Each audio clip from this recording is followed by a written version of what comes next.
plan, so she don't need no man. Stay far from timid, only make moves when your heart's in it, and live the free sky's the limit.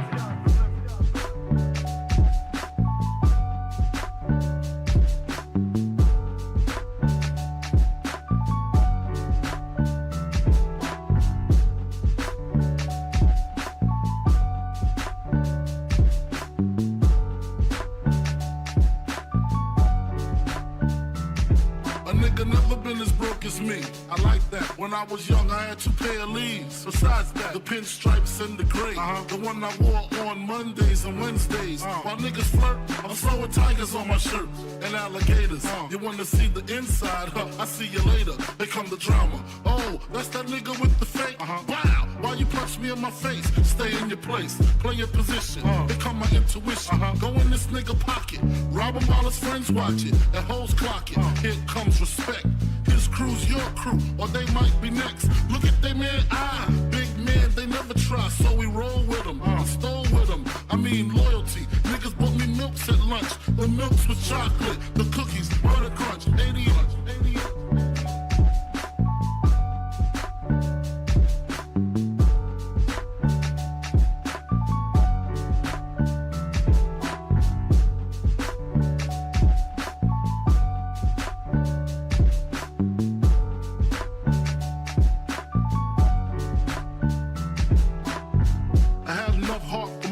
Long as I got stuff for most of them soft. Even when I was wrong, I got my point across. They depicted me the boss. Of course, my orange box cutter make the world go round. Plus I'm fucking bitches ain't my homegirls now. Start stacking, dabbled in crack, gun packing. Nickname Medina, made the scenes, took my Ninas. From gym class to in-glass, pass off for global. The only nigga with a mobile. Can't you see like total? Getting larger in waist and taste. Ain't no telling where the spelling is heading. Just in case, keep a shell at the tip of your melon. Clear the space. Your brain was a terrible thing to waste.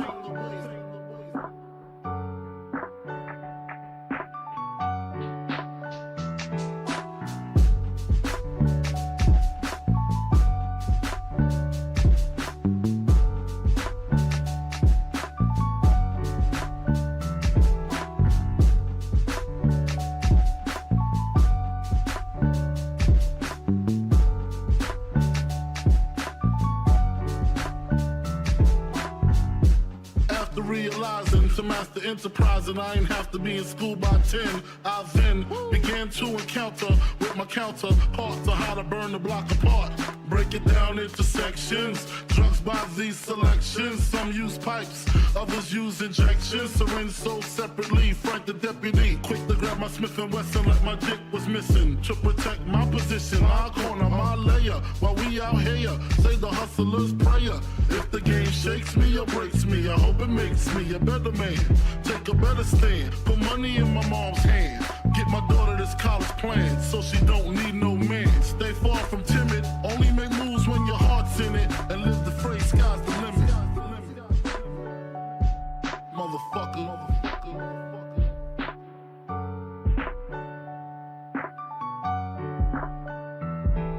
88.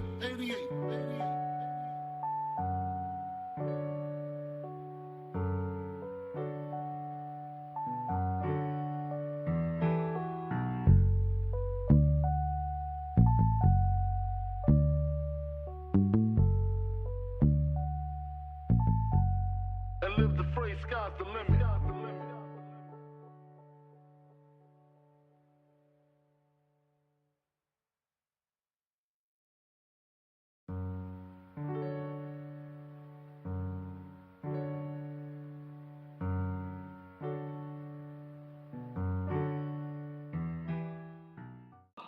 Goddamn.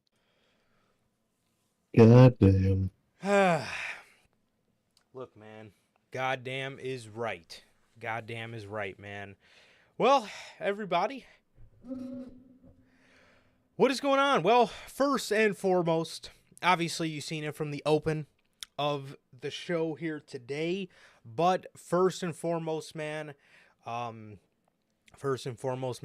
to send from us here at the Notorious podcast, man, we want to send our love and condolences to the NOIE family, and really this whole Samoan dynasty family in general. We know they're all related somehow, man, but we want to send our love and condolences out to them as they recently suffered the passing of Sika and Hawaii, which we all know from the Wild Samoans. And if you don't know who the Wild Samoans are, you definitely know who Roman Reigns is. And unfortunately, you know, that is Roman Reigns' father, and he did, well, not unfortunately.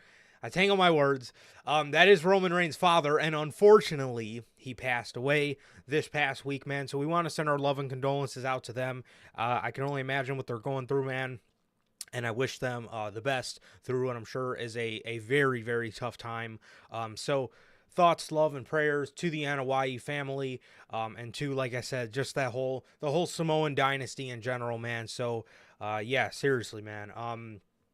One of the most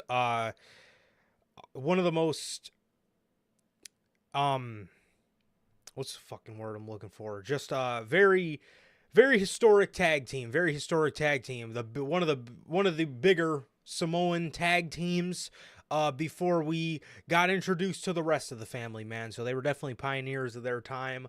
And yeah, it definitely sucks to see, bro. But thoughts, love, and condolences to the Hawaii family and to the just family in general, man. So yes. Definitely, man. Definitely, it's horrible. These things are the worst, man. It just best wishes to everyone in their family, man. It's horrible losing a loved one, especially one that special. Um, Hope everything's going well, man. And truly, my condolences to the whole family, man. Especially Roman, man. Yeah, I know he just lost his brother, Mm-hmm. Matt, or in WWE his name was Rosie.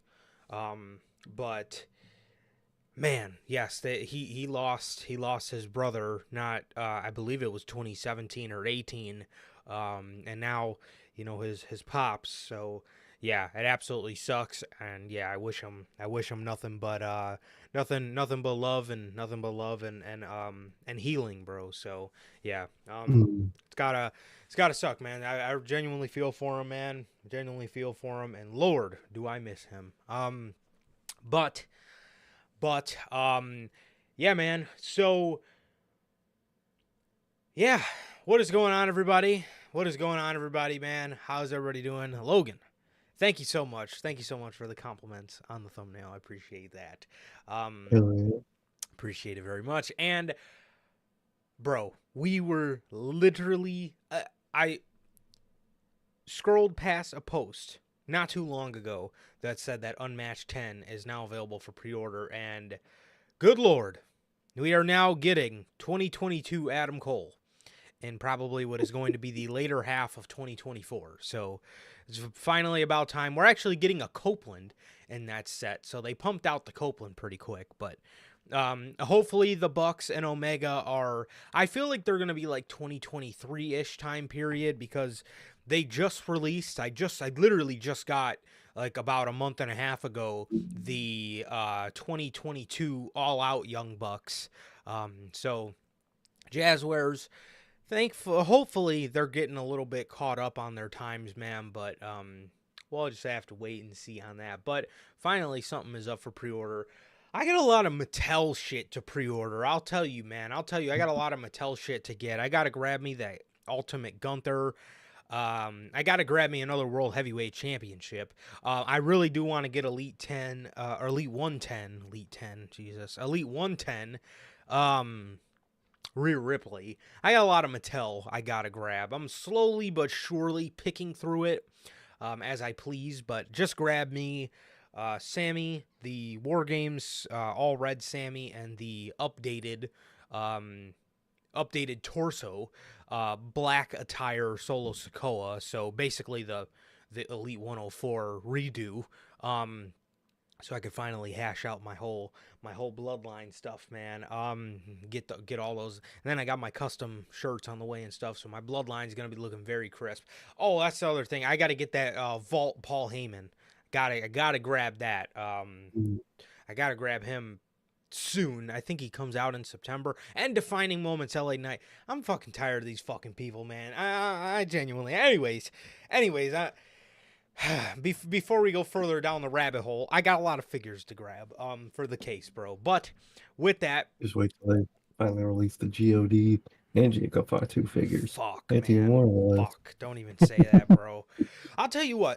Mattel Creations just needs to come out and make a Bloodline like 5-pack or something so I could just kill all the fucking birds with one stone because good lord.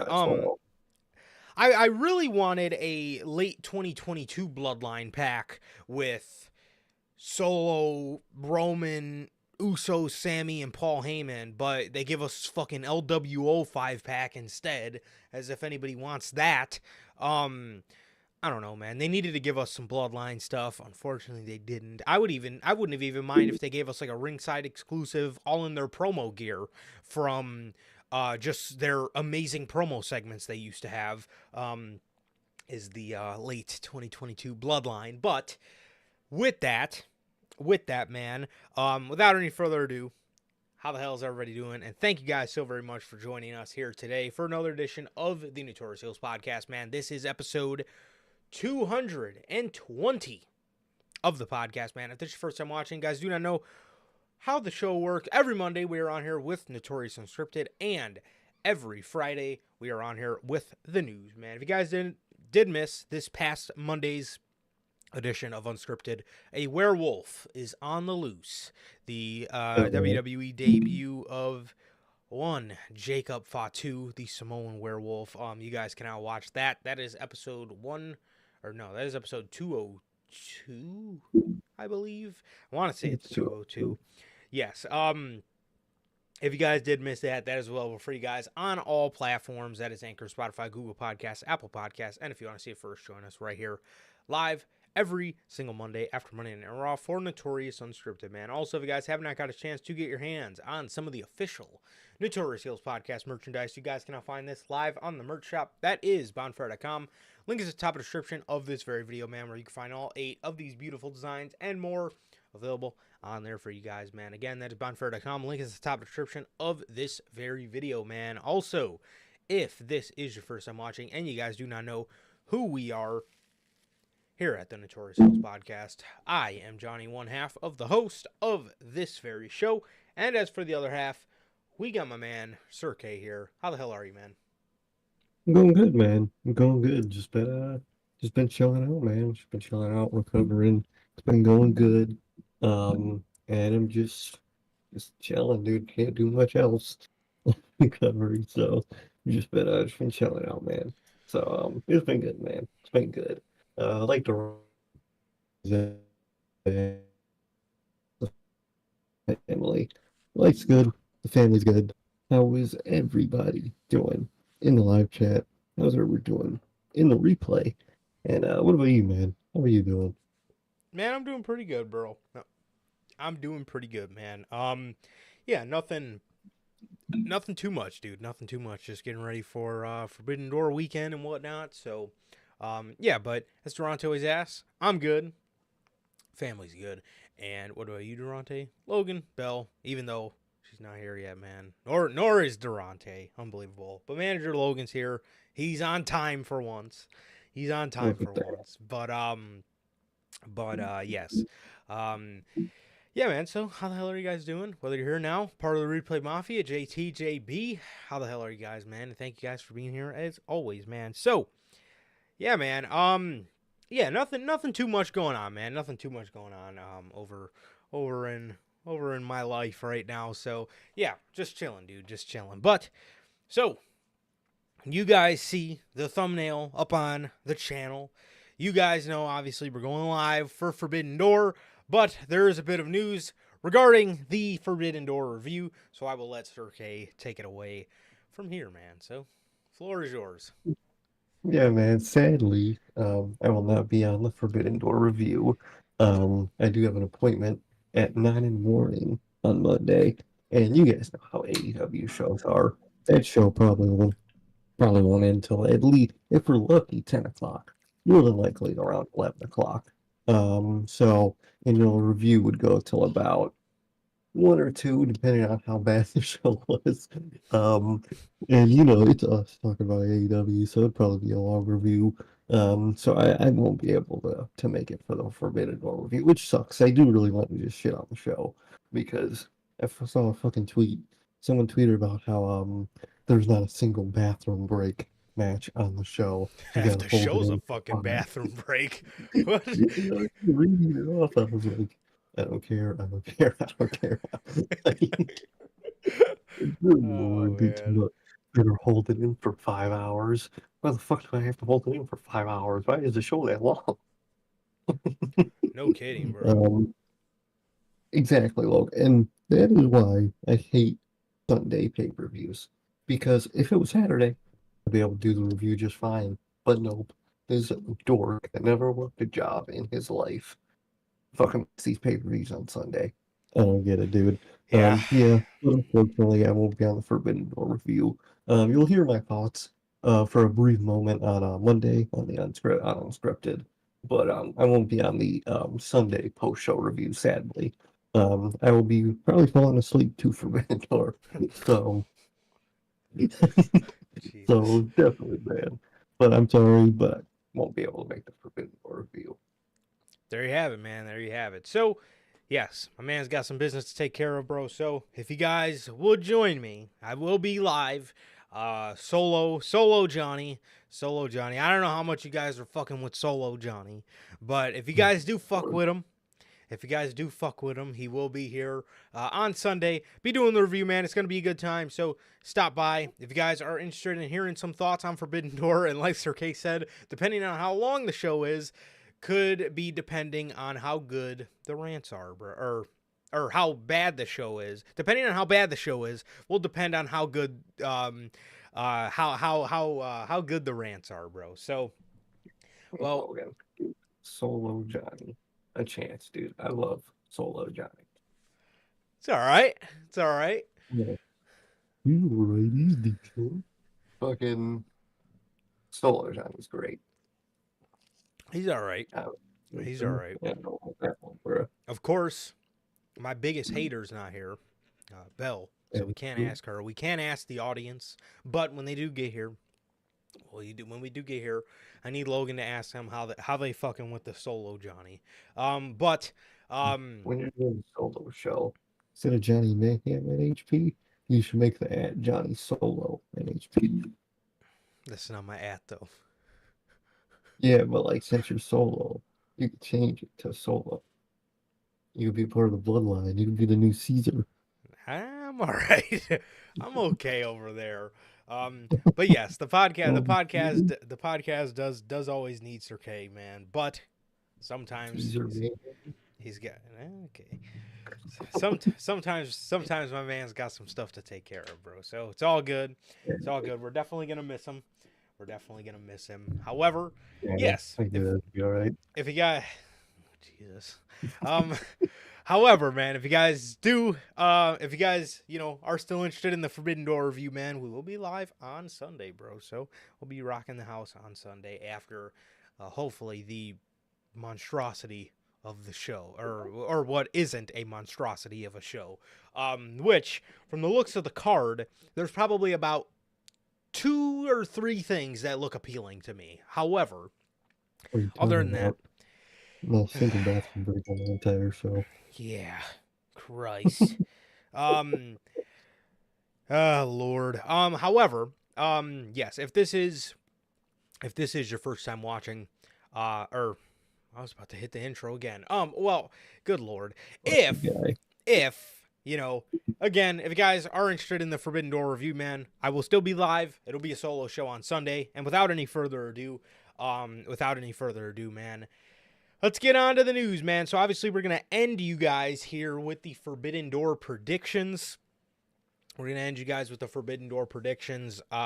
we're going to start you guys off. We got a bunch of news here today on today's episode. As you can tell by the thumbnail, we got news on WrestleMania, SummerSlam, Royal Rumble, bunch of big shows going to Indianapolis, man. We got news on Jacob Fatu coming into WWE. We got news on Netflix. and the rumors surrounding what they could possibly be doing to Monday Night Raw. We got news on Rhea. We got news on Pat McAfee. SmackDown tonight. We got a bunch of good news here today, but we're going to start you guys off with the news about Dijakovic. Man. So, as of yesterday, Dijak took to social media to put out a post of a letter. And I'm going to play that on your screen right now. He says, it says June 27th, 2024. He says, here's the truth. WWE never negotiated with me. We attempted to negotiate and they stonewalled us. They never made a single offer. Then they informed me they would not renew my contract at the 11th hour. 2 months ago, I was in one of the best matches in NXT history and a top match of WrestleMania weekend. On that day, a top executive in WWE told me I was crushing it. I was slated to feud for the NXT title, but I got called up to Raw instead. I consistently outperformed everybody's expectations, especially throughout 2023 and early 2024. I never complained about anything or was difficult to work with. I tirelessly pitched ideas to anyone who would listen. As recently as the day before I was notified, I never once missed a booking. I was injured one time in 7 years for 3 months. I'm thankful, disappointed, and also excited. This has lit a fire under me to relentlessly prove myself to the world. All I ever wanted was a fair shot, and now I have the opportunity to go out and take it. That's enough talk. It's time. Now it's time to do or die, Jack. My last day under a WWE contract is June 28th. So today, June 28th, 2024. Booking/interviews at bookdijak@gmail.com. Get ready to feast your fucking eyes. Donovan Dijak. Damn. Wow. That's fucked.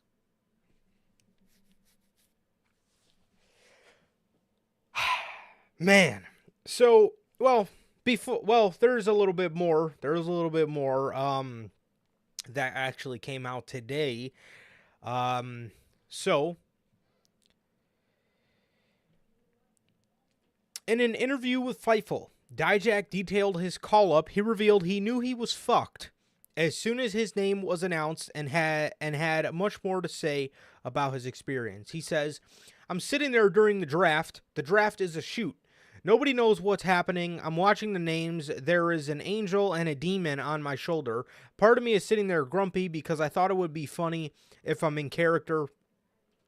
Why would I stand and applaud? Internally, I'm thinking, you've been told there are plans for you to be in the main event picture for the NXT Championship. Also, your contract is up in a month or so. There is an argument in my head. Do you want to stay in NXT? Trick? Do you want to stay in NXT with Trick and have this cool feud? Will they renew you in NXT? That will be a weird and an awkward conversation. You're on main roster contract still. It's a weird middle ground. He says, I watch the names get listed off as they keep going. I'm like, uh-oh. I'm thinking the further this goes, the more likely I am going to be in the supplemental draft. If I'm in the supplemental draft, I'm fucked. That just means we don't care. I'm watching the names. They get to the last name. Maybe if it's on TV, it's salvaged. I think the last name is Blair Davenport, and everybody is clapping. Please still be in NXT. Whoever was doing the announcing, they were like, we have one more announcement. Second I heard those words, everything clicked together. I'm so screwed. I texted my wife or my friends, all of them. I think I'm completely screwed. I'm connecting the dots. My contract ends in a month. They're going to call me up in the supplemental draft. That means they don't have anything for me. That means I'm going to come down. It's going to come down to the wire. That means they're going to bend me over the barrel or fire me. I'm connecting all these dots. Meanwhile, the camera's on me, and I have to play pretend that I'm happy. In a sense, I am because they're cheering for me and supporting me. I'm like, none of these people know what I know. Maybe they did, but certainly not the talent. I didn't just go to NXT. When I went back down to the Performance Center, I live in New Hampshire. I'm flying down to the PC weeks at a time to train with people, classes with the younger kids, and give back. I'm all in on this Performance Center lifestyle. They're all shoot happy for me. In the head, I'm like, I'm fucked. I'm trying to stay positive. You're on Raw. Maybe there is a plan. I go to Raw first. There is nothing on the sheet. You start playing the WWE game. Maybe it's this. The more you try to justify it, the more you go deeper in your brain. Yup, you're fucked. Wow.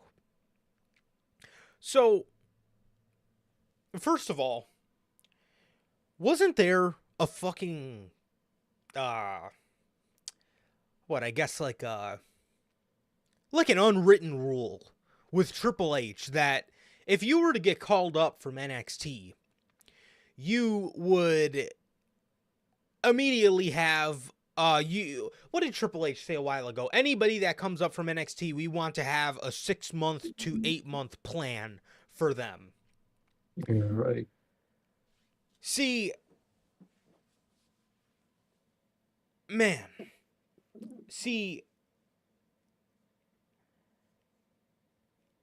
like Logan says in the comments, bro, he says, I understand you can't bring everybody back, but Dijak could have been amazing on the main roster.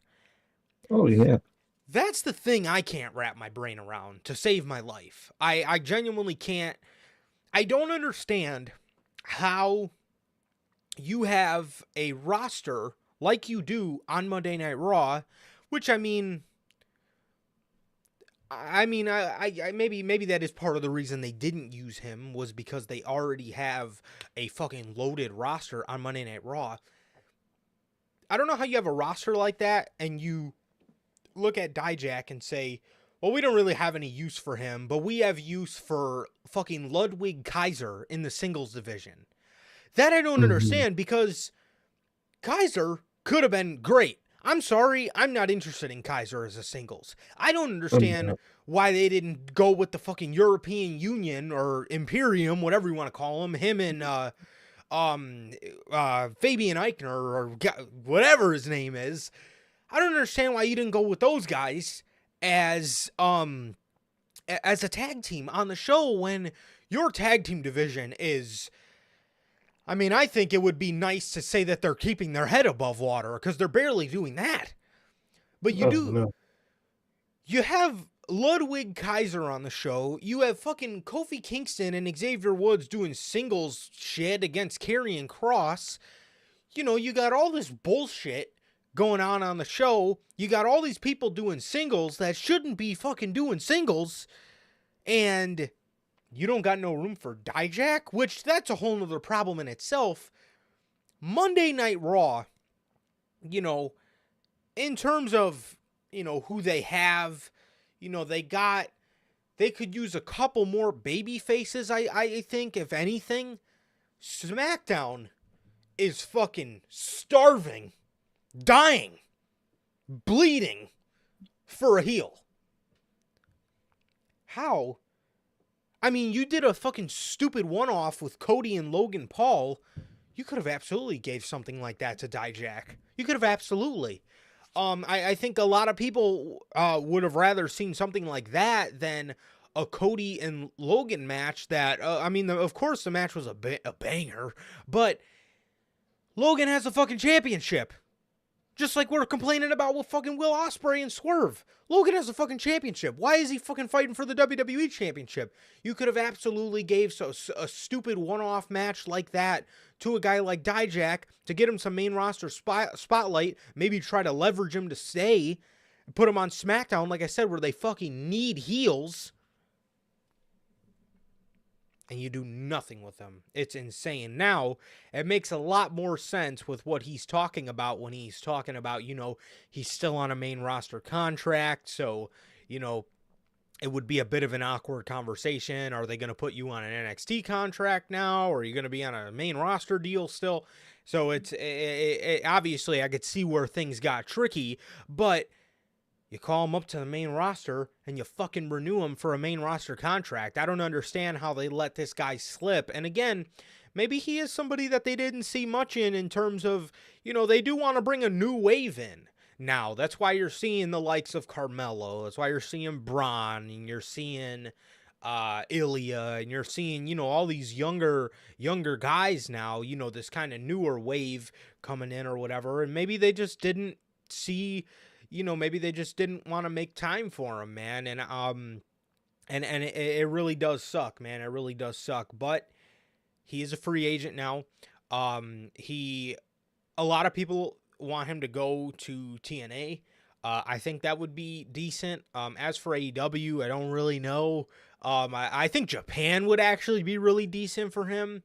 I could see somewhere like Japan. Japan, TNA would be nice. AEW maybe, but again, I mean, I just don't really know in terms of the crowdedness of their roster. Exactly, their roster is very crowded, and with TK, he'll use you for the first couple weeks because he'll smite Triple H with that. Yeah. And then he'll never be used again. So I wouldn't go to AEW if I was him. Yeah, we could get Tony Khan. I could see Tony giving into the. All the marks on Twitter being like, oh, Gotta show up Triple H. Tony has the potential to have Dijak and Keith Lee on the same roster. And Tony's going to see that and be like, oh my God, we got to get him. It's just up to Dijak. Does he want to go to AEW? And does he want to, again, maybe take a decent payday, but does he... Dijak strikes me as a guy who just wants to do something. Again, he very well could be, about the money, like Gallows and Anderson, but at the end of the day, he strikes me, and again, I could be wrong, I don't know the guy personally, but he could be, he just strikes me as the kind of guy who, money's not necessarily going to buy him. You know what I mean? I feel like he's the kind of guy who just wants to make memories, make moments, and just, yeah, like I said, just be a memorable and a contributing figure on the show.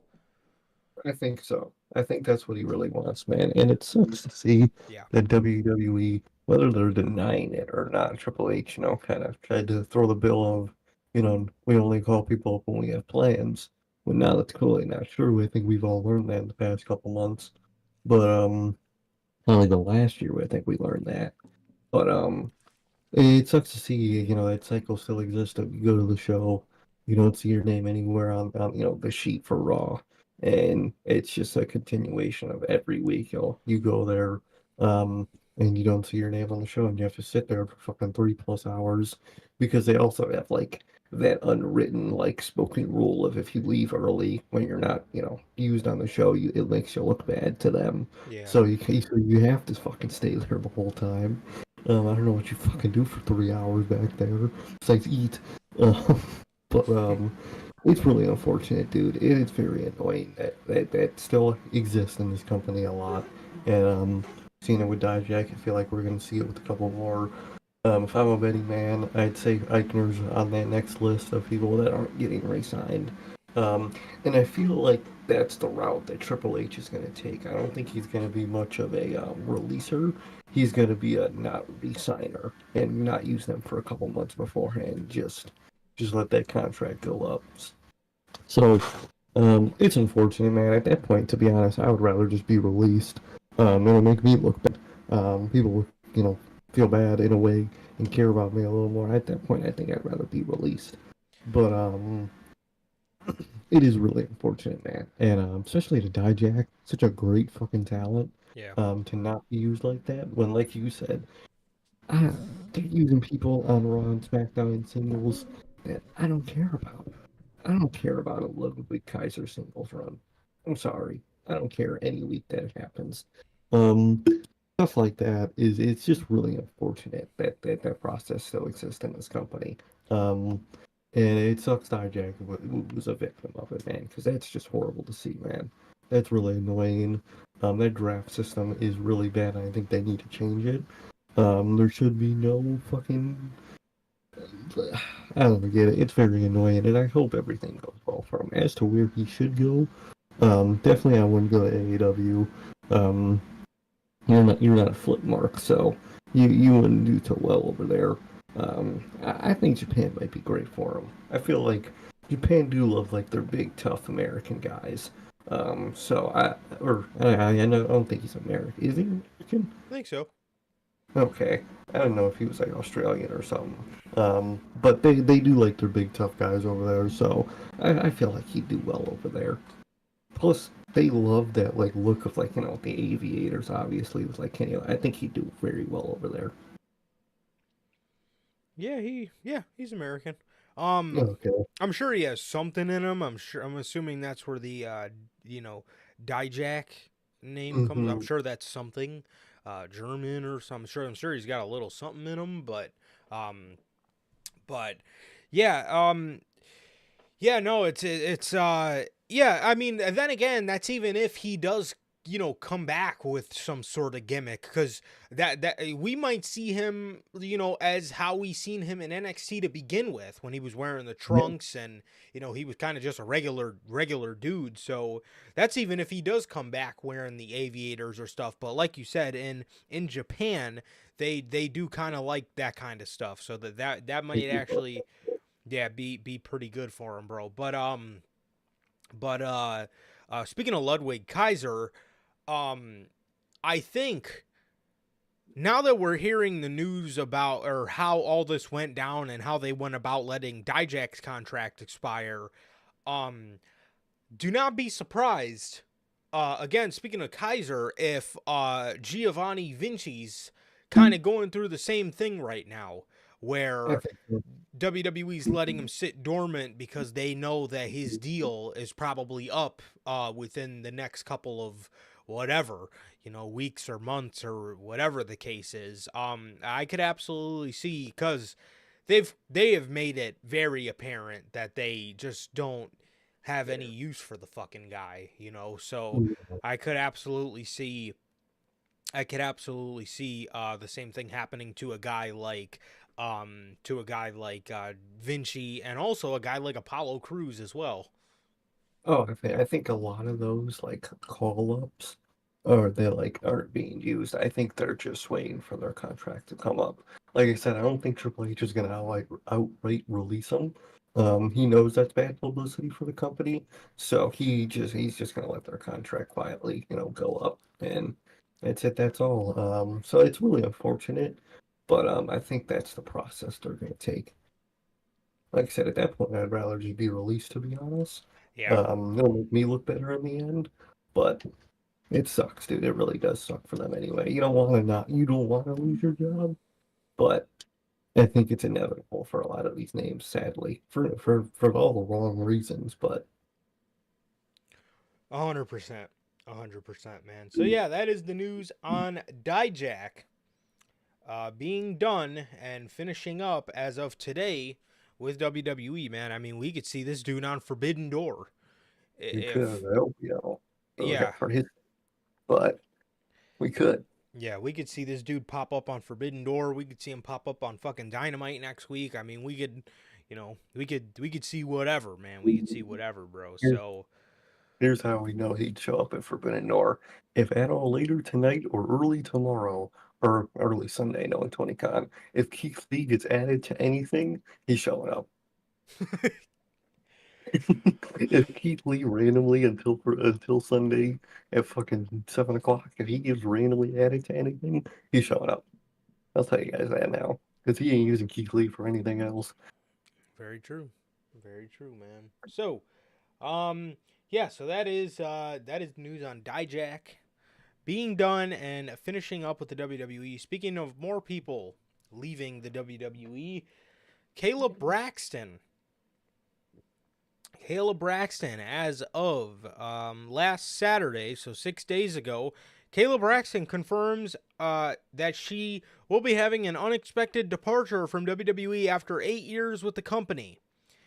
This week will be her last week in the WWE, man. So I believe tonight's SmackDown is going to be Caleb Braxton's last show, man, as she's leaving the company, man. So, yeah, well wishes to her. This one definitely did shock me. This one definitely did shock me, as she is the on-screen girlfriend of Paul Heyman. Um, I always loved when she would try to get a word with the bloodline, and Roman would always tell him, Paul, get your girlfriend. And fucking Paul Heyman would have to go up to her and talk to her. Hilarious, bro. Hilarious, man.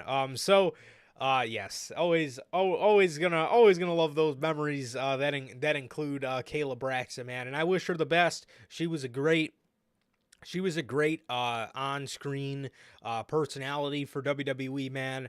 Definitely wasn't one of those ones that just absolutely have no fucking charisma, and they walk up to you like a robot, and they don't come off natural whatsoever.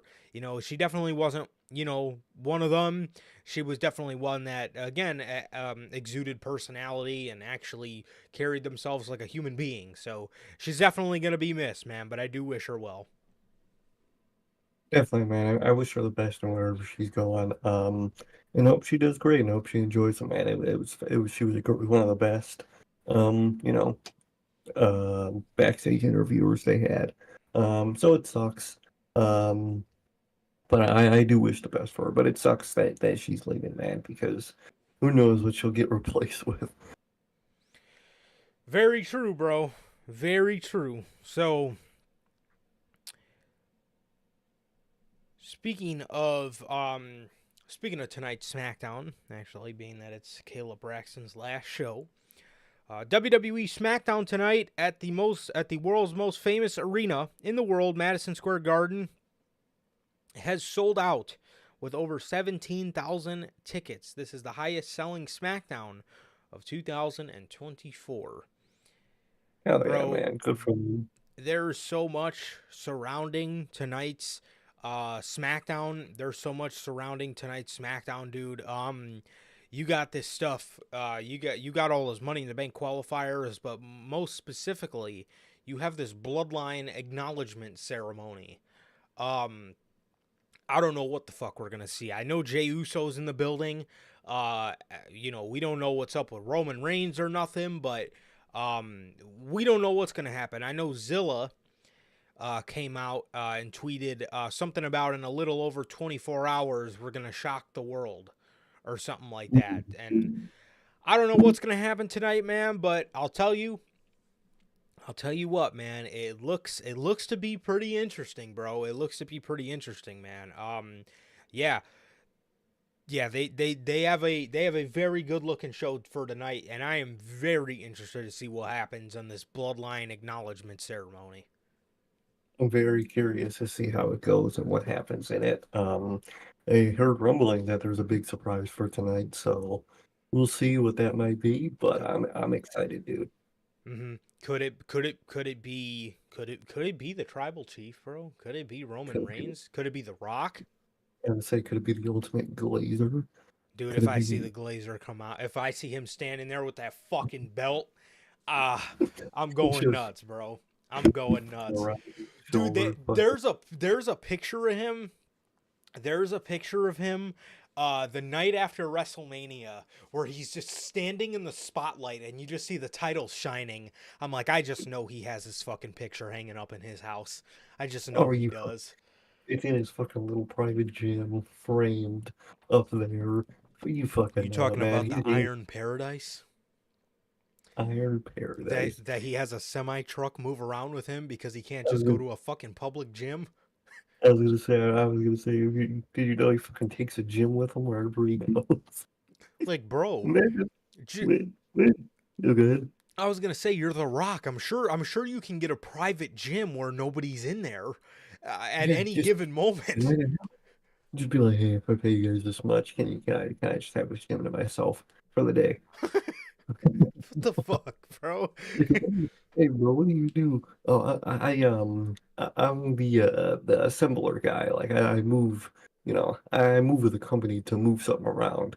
Oh, what do you move around? The Rock's personal gym. We take it to places wherever he goes and assemble it. Um, Do you imagine the fucking guy that's got to hang up that fucking American flag in the same fucking spot every time this guy travels? Hanging it up. Probably a new, probably a new American flag every time too. Can't let it get dusty. Can't let that image go bad. New flag every day, every time. Oh, those poor guys. They gotta put each piece of equipment, and it's a pretty big gym. They gotta put It's a each big piece of equipment on the fucking box truck lift and fucking lift it up, and then they fucking gotta roll it back in the fucking trailer. Oh and God. they gotta put all the fucking barbell fucking weights fucking neatly on each rack and shit Oh every my fucking. God. That sounds like a fucking nightmare, man. But you never know. Maybe The Rock has his gym set up at the back of MSG, and we have no idea. It's a Um, giant gym sitting in the fucking parking lot. Look, I wonder who's here. There's a fucking massive gym in the goddamn park. Or you know how flat that roof is at MSG? They Yeah. just put it on the roof. They just gotta lug it through the fucking service elevator. Yeah, so But I don't know who we're gonna see tonight, man. Could it be Roman Reigns, bro? Could it be the Glazer, bro? If we see the Ultimate Glazer tonight, man, I'm I'm oh, I'm I'm going I'm crazy. going I'm going nuts, dude. I'm going I'm nuts, going crazy, dude. That's dude. he really is the final boss. I fucking miss laughing at him so bad. It's And how much he's just in love with himself. Just fucking cracks me up so much. oh, it's literally like Prime Hulk Hogan, dude. Just fucking takes himself so seriously. Fucking just he like just stands there with so much pride about himself and everything. It's the best, dude. He's fucking holding that shit ass fucking goof title. I fucking love it. And best part is, I know at this point that man has probably so many replicas of that title. One, he's got one in his gym too. He's I was probably gonna got one in say, his yeah. house.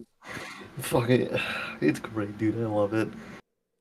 Oh, dude, The Rock, bro. What a guy. Yeah, What a you guy. love the guy, dude. He's such a goof.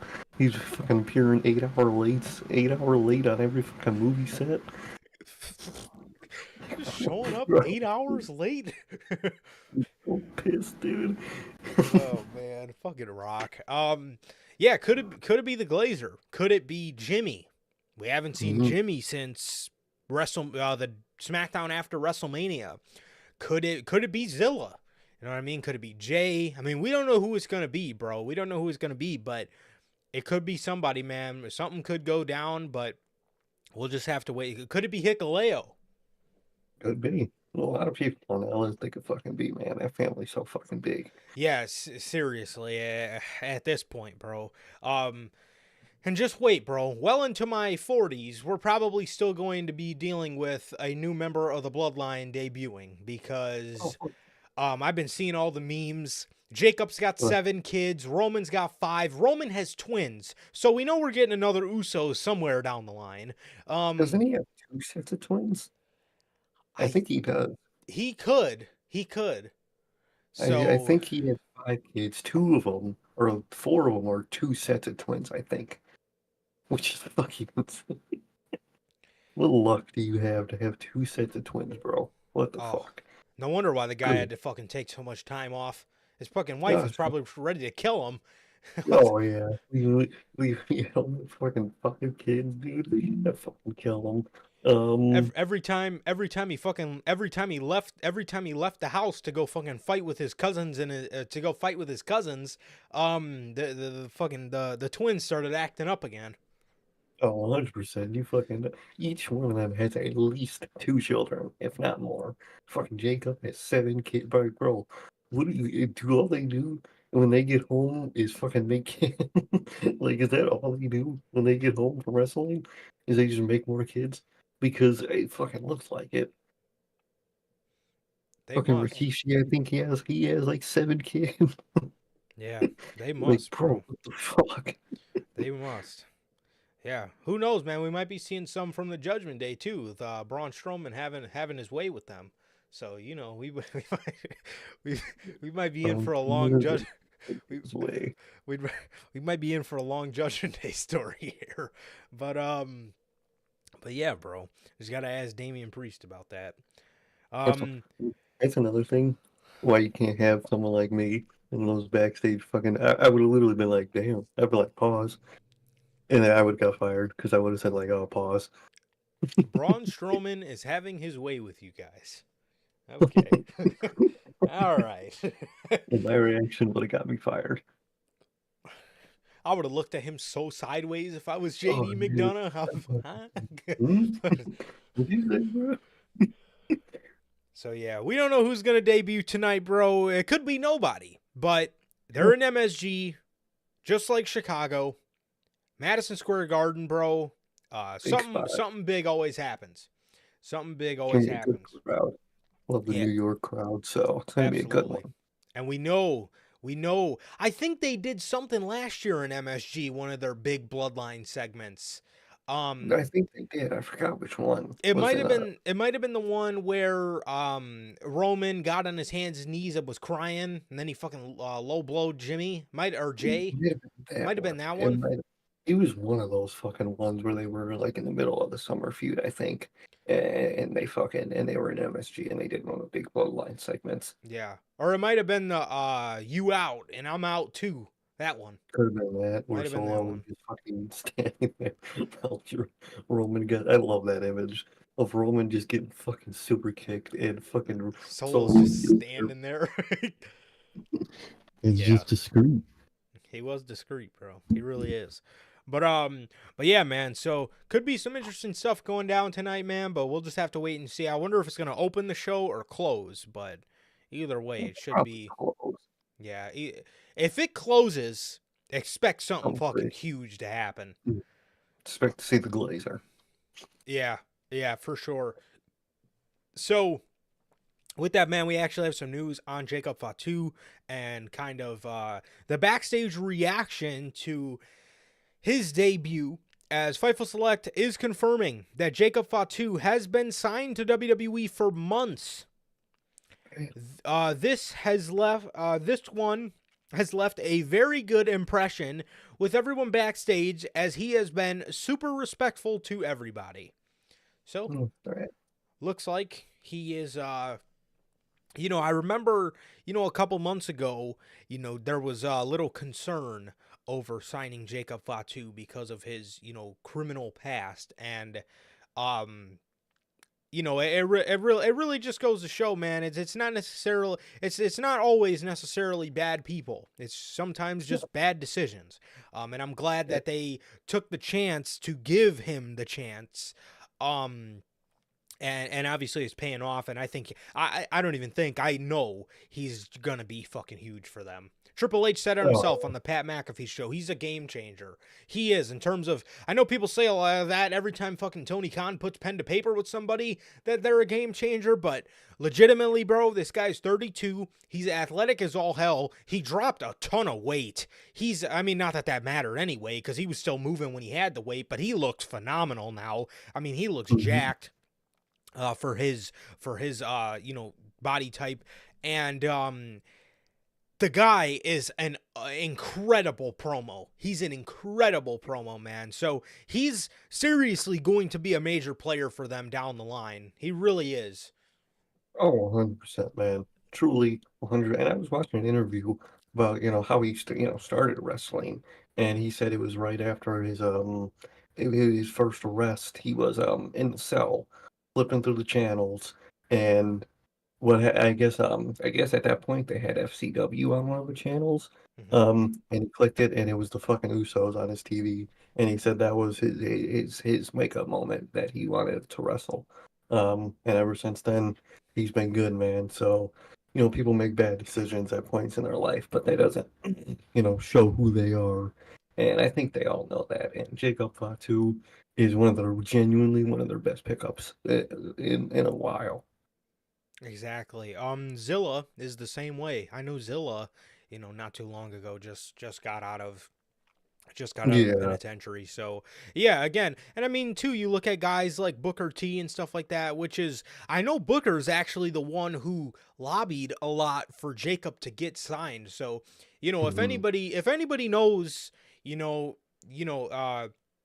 when you come from that sort of background, and when, you know, unfortunately you have, you know, made some, you know, mistakes criminally, you know, it really just goes to show, man, that there can be light on there can be light at the end of the fucking tunnel for you, man. So Exactly. it's awesome, man. It's awesome that, you know, everybody's loved him. He was super respectful, super liked in the company, and it's and again, I'm telling you, bro, he will be a major fucking player in WWE, whether he's in the bloodline, whether they do something when the bloodline is done, if the bloodline is ever done, no matter what, Jacob Fatu is going to be an amazing piece to the WWE roster, and he's going to be great, bro.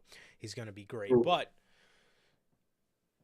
so, obviously, I'm calling him Jacob Fatu. And for a while, or for a little bit, for a sliver of time, that wasn't always the case. Mm-hmm. That wasn't always the case, because the Wrestling Observer confirms the original plan was for Jacob Fatu to be called Caesar Sikoa. So bad. Holy shit. That is... It ain't garbage, dude. Yeah. I'm so glad they didn't go with that name. Their name is fucking ass. It keeps replaying in my head. Corey Graves calling that spot. Oh my God, Wade, you know who that is? That's Caesar Sikoa. Huh? Fucking Caesar, bro. Oh my God.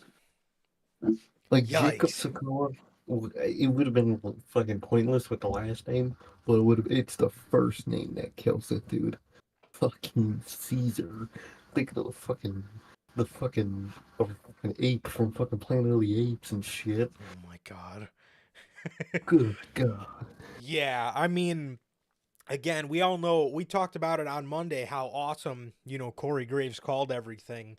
You know, again, we even named Unscripted after his line, you know, there's a werewolf on the loose. But bro, again, it just keeps replaying in my mind. Just, oh God, how awful that would have been.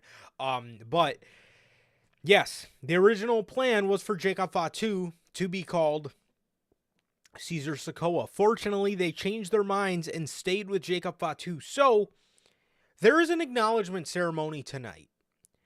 I really hope, you know, WWE doesn't make any changes in terms of, you know, what they want to call him. If tonight they're going to christen him with a new name, or something like that. So, there is a chance. There still is a chance. Yes, there is a possibility, because we all know WWE, you know, wants to own the names and stuff. But the fortunate side of things is there is guys like Pete Dunne who they've given their name back to. I don't know. I know his name isn't actually Pete Dunne. I think it's like Peter England or something like that. But he does not own Pete Dunne isn't his actual name. But there are cases where they do let people keep their names. There is. But there's also cases where they pull a Gunther. Now, I think WWE would have been more than willing to let Gunther go back to Walter. I think it was Walter's decision, because you hear him say all the time, if I went back to Walter, it would feel like I would be relying on the past. You know, he likes Gunther because, you know, Gunther represents a challenge, and it represents trying to start something new, even though Sir K says it all the time, Gunther might be the one that people talk about, and Gunther might be the one with all the accolades, but people just don't know the kind of demon Walter was, bro. I mean, holy shit. Like, Gunther, he's got that aura. But Walter... He does. How did I accidentally mute myself right there? I have no clue how I did that. But you know, Gunther, he does have aura. He does. Yeah. But Walter, fucking hell, that man was aura. That man was the word itself. That shit was insane. But even with who I was having Ron Breaker. I think he's great with who he is now. He's fucking phenomenal. He's got all the aura in the world with fucking his accent alone. but I think the name Steiner at the end of his name instead of Breaker would just elevate him that Yeah, much more, I man. think it Names would. really do matter. Oh yeah. They do. They matter more than people think. Like look at the War Raiders, dude.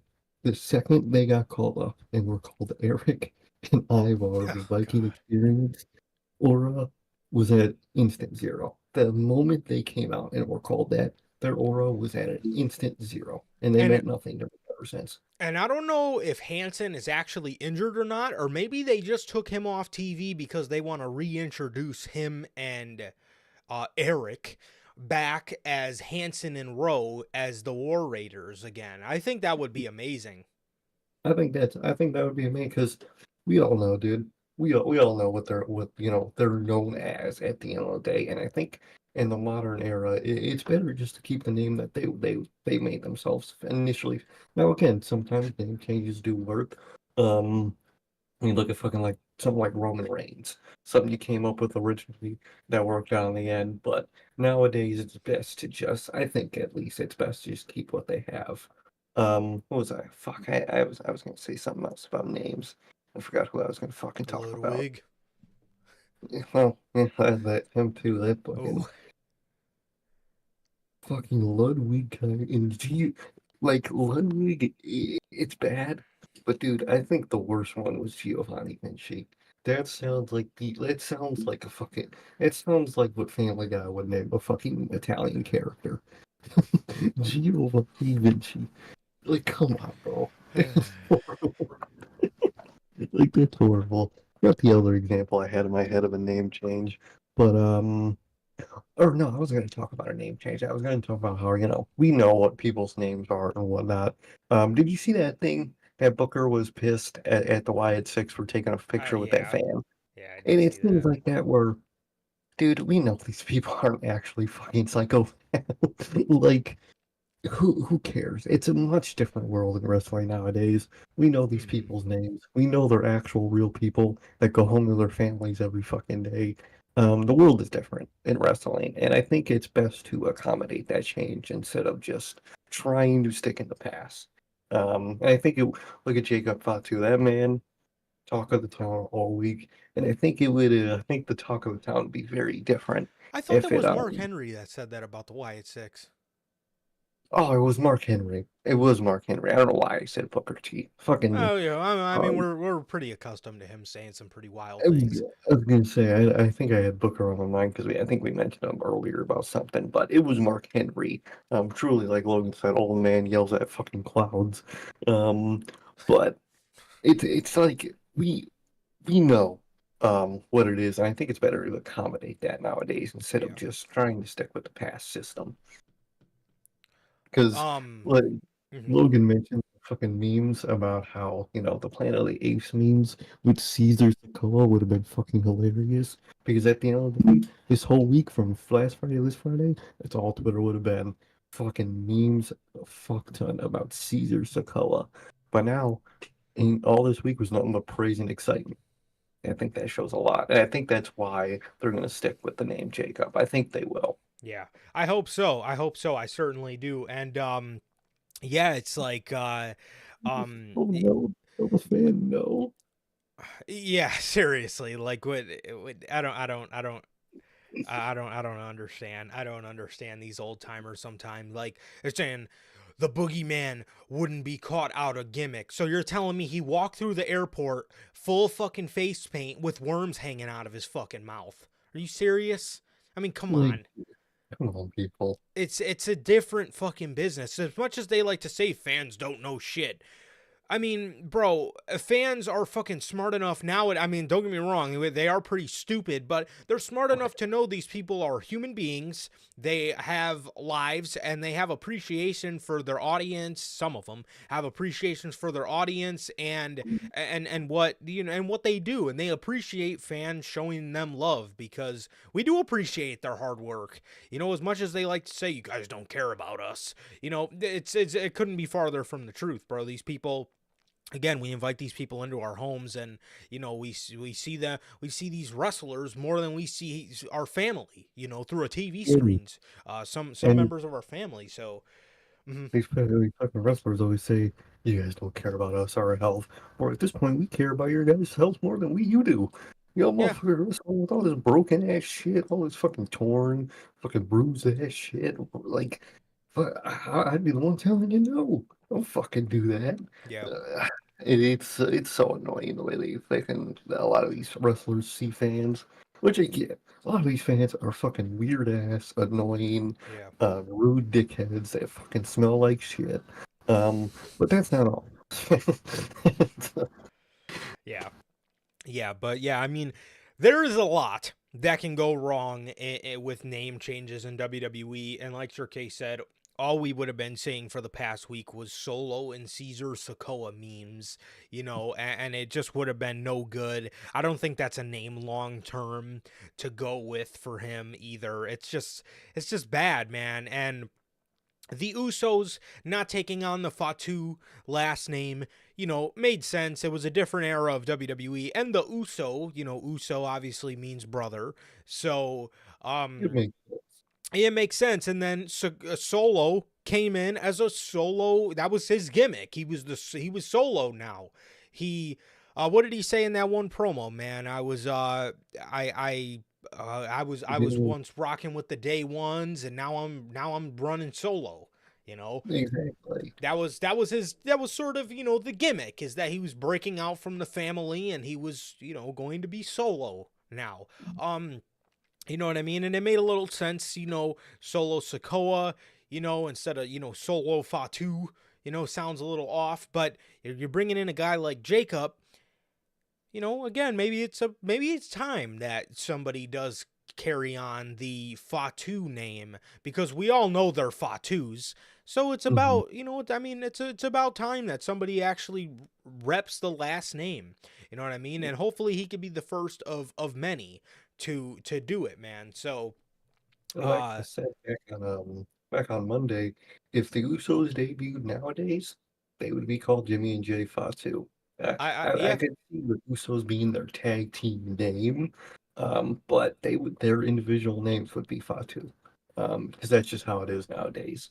yep. I can absolutely see that. And I could see, like, if they were to leave the company, they would absolutely be Jay and Jonathan Fatu, and their tag team name would probably be like the Uso brothers or Yep, something. exactly. So, So, just how it is, man. definitely, definitely. But yeah, as for Zilla, WWE's kind of trapped to call him. I don't know if they're going to call him Zilla Fatu. Maybe they just call him Zilla because he has a giant Z on his neck. So I mean, you can't really call him anything else. It's kind of the AJ Styles effect where, they were going to They- change AJ's name, but he said, I kind of have a giant like, tattoo on my stomach that says AJ, so it'd kind of be they'll stupid to call me fucking Stevie Styles or something. they're gonna fucking change his name too. Fucking fans, man. Let's change AJ Styles' name. Yeah. What the fuck? Yeah, let's go ahead and call him Derek Stevens or It's something. called fucking Cletus fucking Styles. He's from the South, right? Yeah. Especially because Vince hates Southern people. Oh, he would definitely call his ass Cletus or some shit. Oh my god, it's Cornelius. He's here. Oh, But it was nearly as yeah, bro, yeah, I mean, I'm glad they're keeping the name, man. I'm glad they're keeping the name. Like, like Sir K said, not all name changes are bad, but then on the other hand, you have the Viking experience. genuinely that debut on Raw. I think to me is the worst name change ever. Genuinely, I think that was Uh the worst hmm, ever. man. Because like at the time, Gunther was really bad, or like even the rest of Imperium was pretty bad. But like it was just like you were Hanson and Rowe of the War Raider. Or I think they were the Viking Raiders at the time. They From were No, they no, were War they were Raiders. War Raiders at the time when they got called up, and they were called Eric and Ivar of the Viking Experience. Worst name change ever. Unless I'm forgetting one really bad, That's genuinely the worst name change ever. I'll stick to that. And honestly, dude, now that we're on the topic of them, bro, like I think what also doesn't help, because obviously that's really bad, but I think what puts that up there as one of the worst ones of all time was everything else that went along with it. You not only changed their tag team name from the War Raiders, which is an amazing name, and Viking Raiders isn't so bad, but the Viking Experience. That as a tag team name is absolutely one of the most god-awful things ever. Not only that, you turn Ro, which again is an amazing name, into Eric, spelt E-R-I-K. Holy fuck. And then what's even worse is you go from Hanson to Ivar. And on top of all of that, you take away all of his, like, cool springboard moves, and the only thing athletic you have him do is a fucking cartwheel, like he's fucking Cartwheel Jacob, or whatever the fucking guy's name is. Logan's biggest op, Cartwheel Jacob. You have him do a cartwheel, and then on top of all of that, you change Thor's hammer to... What did they change it to? I forgot what they changed it to initially, but I remember when they changed their tag team name, they renamed the finisher again to the Viking Experience. Yes. And what hurt me the most, what was the stabbing in the heart for me, was when they took away Fallout. When they took away that finisher, bro, when fucking Ro had, like, Thor's hammer was great, but it was a great signature. But, dude, to see Hanson fly off the top rope with that fucking leg drop while Mauro Ranallo is fucking yelling at the top of his lungs, Fallout! Dude, that was one of the most insane fucking just visuals mixed with commentary ever. Mauro screaming, like, dude, I'm literally getting goosebumps talking about it. Again, I'm getting goosebumps talking about it because they were so awesome. And again, I remember when Ro got hurt, Hanson put in the comments, I can't wait for the people to see our tag name when we come back. Now Hanson is hurt. There was news that he wasn't hurt. He said he was. Either way, if he is or he isn't. If he is, I wish him a speedy recovery. But if he is, or if he isn't, or if he is, either way, I say you keep him out and you bring him and Ro back together, because that tag division is fucked. And I mean, the War Raiders are no stranger to taking out tag teams of great factions. Not to say Judgment Day is a great faction. I mean, they're decent, but these guys dethroned the Undisputed Era. They're no stranger to taking out factions on their own. And bro, you bring back that entrance, you bring back their aura, you bring back their just War one chant. thing dude, the war chant, and instead of this emo Raider fucking Assassin's Creed Valhalla emo bullshit, you bring back the just biker Viking type guys that they were. You do the colored face paint, and then again, that Raw tag division, bro. I mean, you got the Wyatt Six now, you know, and so you could put them on SmackDown's even worse than fucking Monday Night Raw is. After DIY wins the titles, They'll have nobody to face. who is in? I mean, because we all know Theory and Waller are breaking up. You know, Monday. I haven't mentioned it on Unscripted really, but we are finally getting babyface Theory soon. I'm so happy. I cannot wait for that. Yeah. Can't wait to like Austin Theory. I fucking hated that guy for 2 years straight. Can't wait to fucking like him again. You're telling me, man. You're telling me, bro. But yeah. Yeah, I mean, their tag division is not good. It's not good. Now again, you know, it'd be interesting. I would personally put them on the Raw brand because you got a lot of heels kind of over there, or at least you have heel champions. But maybe, I don't know, just bring them back as a babyface. And do what you got to do with him, bro. Do what you got to do with him. Bring him back as a babyface. Maybe have him feud with the Bloodline or something. But, bro, you bring them back as the War Raiders and how they were presented in NXT, that tag division, both tag divisions, are starving for a fucking team that just exuded just what the War Raiders were. And, obviously, the cherry on top of the cake would be bringing Mauro Ranallo back. But, you know, unfortunately for that one, you know, I don't Only for think that one for like 5 years at this point. exactly. So, you know, maybe one day, bro, but man, he was just such a gem, and they were such gems, and it was just a special time. And yeah, WWE fucking slaughtered them night one. I mean, when I tell you they changed everything about them, probably about other than their gear at first, I mean, Literally instant. everything other than their gear was changed, and it fucking sucked. And I remember being so mad, but that would actually be a very interesting video to do one day. I would like to do that. I would like to flesh out a bunch of names, and for all of us to talk about, for all maybe we have that be a special with the manager, but for all of us to run down a list of the name changes and see which, and just kind of talk about how bad all of them were on a scale or something. That would actually be pretty fire. Ooh, yeah. Cross was a pretty rough one, bro. Cross was a pretty rough one. Yeah, that's pretty fucking bad, man. Yes, but that would Showing up in fucking some warrior Spartan helmet. Whatever that was. That was horrible. That was so fucking bad. But yeah, man, yeah, that actually might be a pretty decent little video for us to do, man. So, Yeah, I don't know. man,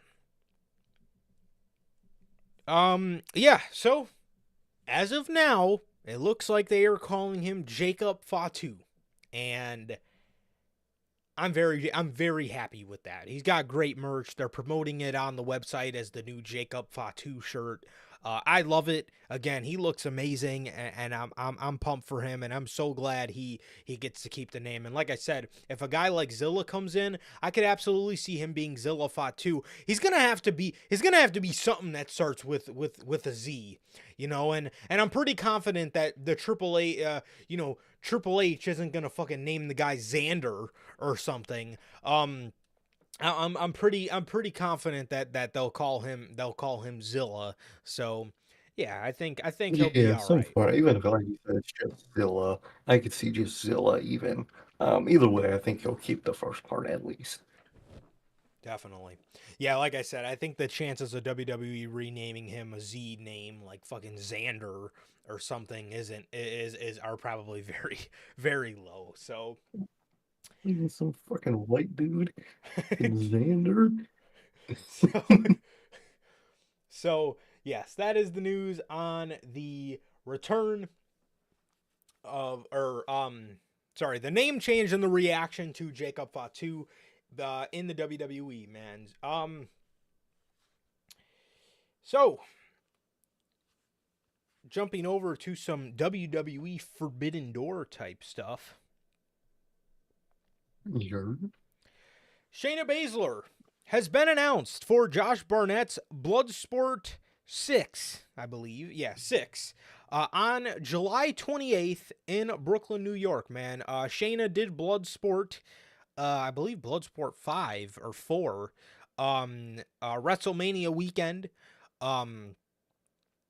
And they're letting her do it again, bro. They're letting her do it again, man. So I like seeing this kind of stuff, and I love that WWE's keeping this off of their main television show. I like that they're keeping it on NXT, or they're keeping it to what is it? They're keeping it to they're keeping it to NXT, or they're keeping it to the indie promotions. I love that. I think that's the best way to do Forbidden Door. Keep it intimate, keep it low key, you know, and people will love it, bro. People will love it because you see how much people are starting to get tired of the shit with AEW. So don't do that, and you'll be all right. Like literally, like bro, this Forbidden Door season is so bad for AEW, man. It's literally just AEW versus AEW with a New Japan or CMLL guy. in there somewhere. That's literally all this pay-per-view is. It fucking blows.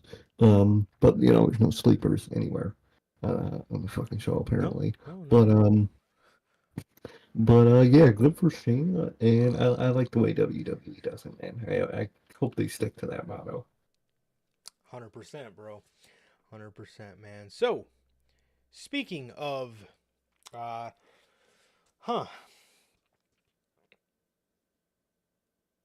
Well, I guess we could talk about this Pat McAfee stuff. So, Pat McAfee missed Monday Night Raw this past week from Indianapolis, Indiana, which he was very excited about because I believe that's where Pat lives. I know he played in Indianapolis, but Pat McAfee announces that his father-in-law has passed away yesterday after his Pat McAfee show unexpectedly. This confirms that Pat McAfee, or why Pat McAfee missed Monday Night Raw last night. And yeah, Pat McAfee's father-in-law unexpectedly passed away. That's absolutely horrible. I feel so bad for Pat. I feel so bad for Pat and his family, man. And I again, just like Roman, I wish them nothing but love and nothing but healing in this horrible time. And obviously, I said it on Monday, but the fact that he missed Raw, Michael Cole said on Monday they weren't going to elaborate. And if we never ended up, figuring out why, it's none of our fucking business why, regardless. But it is coming out, that, Pat has announced that, again, his father-in-law has passed. So absolutely horrible. And I genuinely feel for him. And I feel for the McAfee family and everybody involved or close to anybody in the situation, man. Definitely, man. I wish the best for them in dealing with the grief of that man. And that's horrible. That's horrible. And I hope everything goes well. Sorry to hear that, but I hope everything goes well. Absolutely. Absolutely, man. So, yeah, man. So, speaking of Monday Night Raw, all right, there are a list of rumors that have been going around the wrestling world as of the past week of some of the changes that we may see in WWE after it moves to Netflix in 2025. Well, the first, I believe there's 1, 2, 3, 4, 5, 6. There are 6 rumors going around as to what kind of changes could be ensuing from the Netflix change. So, some of the changes we may see after WWE moves to Netflix in 2025. Raw returning to a 2-hour program. Holy shit. Look at that. Man, that is pretty awesome. That is pretty awesome. Honestly, I wouldn't have minded 3-hour Raw at this point. I think they would have been fine. I was going to say 3-hour Raw under Vince McMahon was rough. Now, again, it's still on some nights, if you catch Triple H on a bad night, there is a bit of filler. There is. But it's not nearly as horrible as it once was. And there's so much going on Raw right now. I really haven't really been minding it, to be honest, bro. I think a 2-hour show would make the show better because it's going to absolutely just deprive you wanting more every week from the product. Exactly. So, Raw, again, on Raw, you got McIntyre and Punk. You got the stuff with Rollins. You got the Judgment Day backstage segments. God forbid you get the fucking guy out in the ring. Then the show becomes a shit show. But you got the Wyatt Six. You got Chad Gable, bro. You got Braun Breaker, Sami Zayn. Those are 7.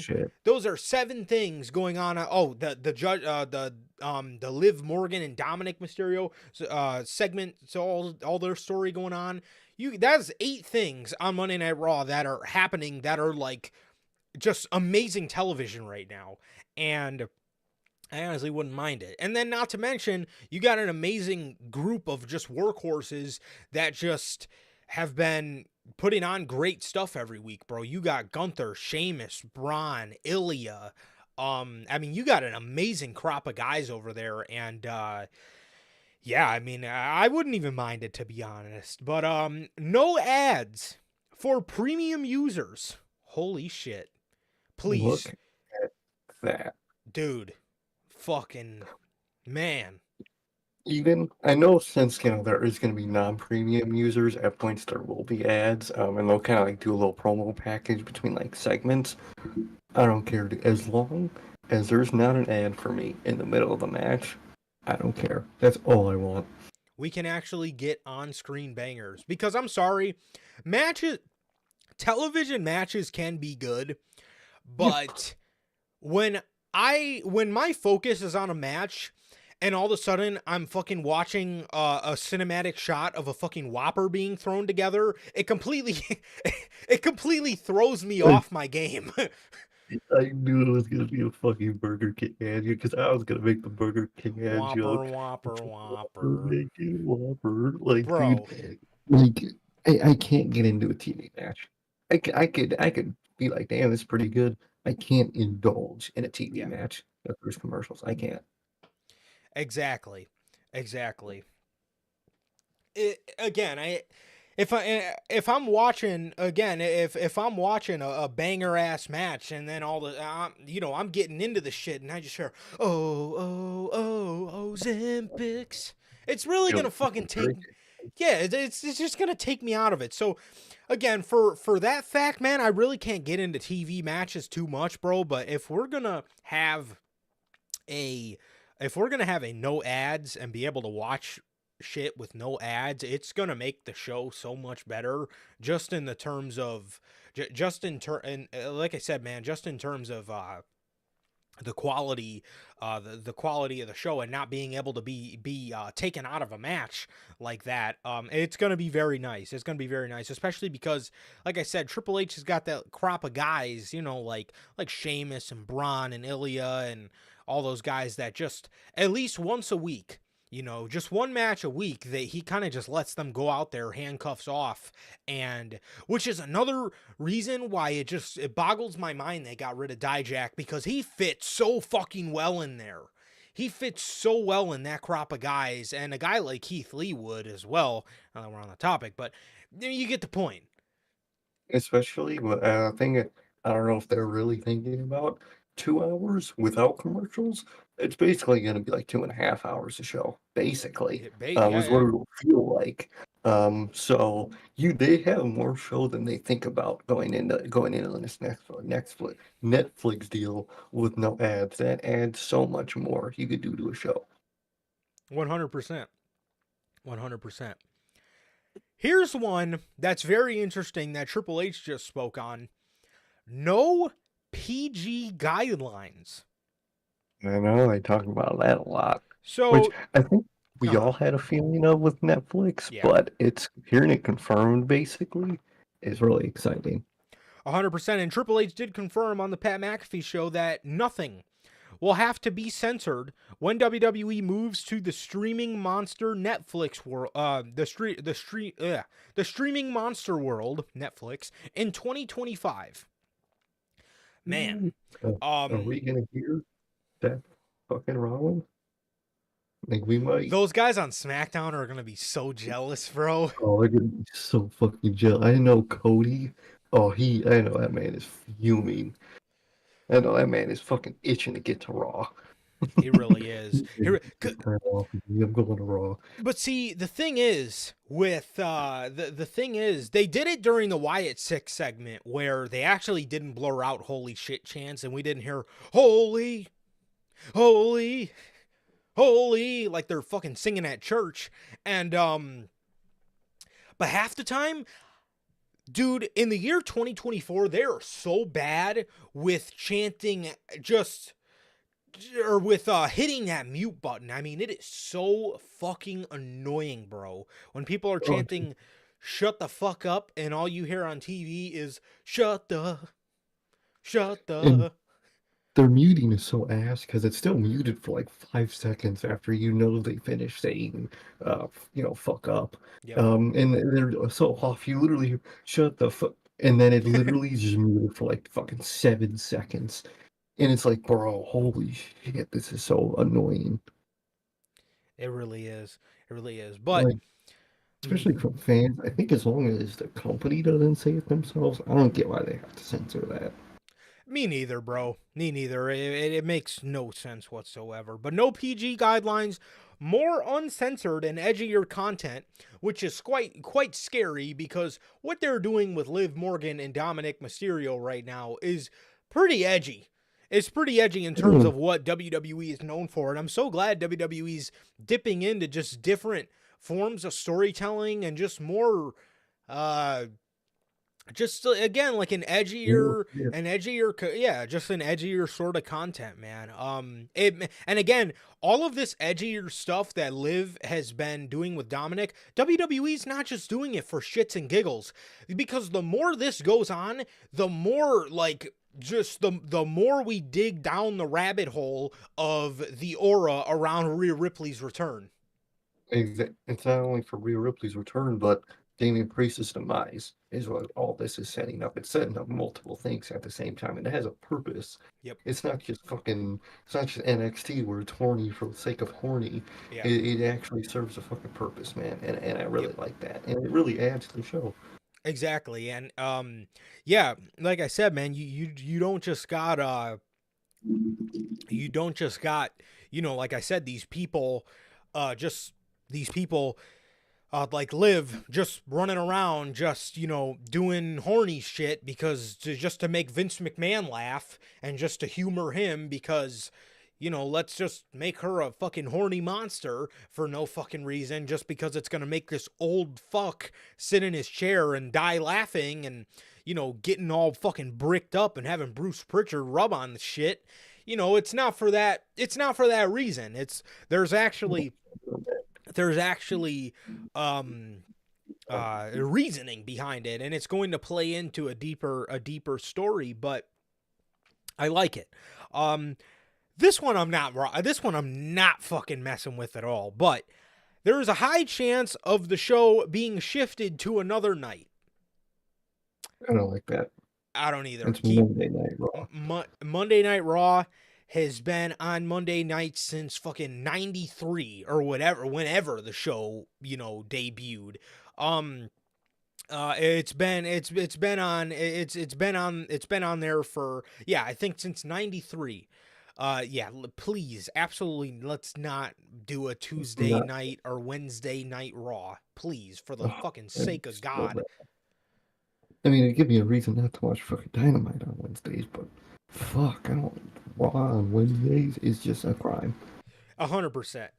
This is another one I don't like. Only because, well, I mean, we'll get to it, but SmackDown becoming a 3-hour show.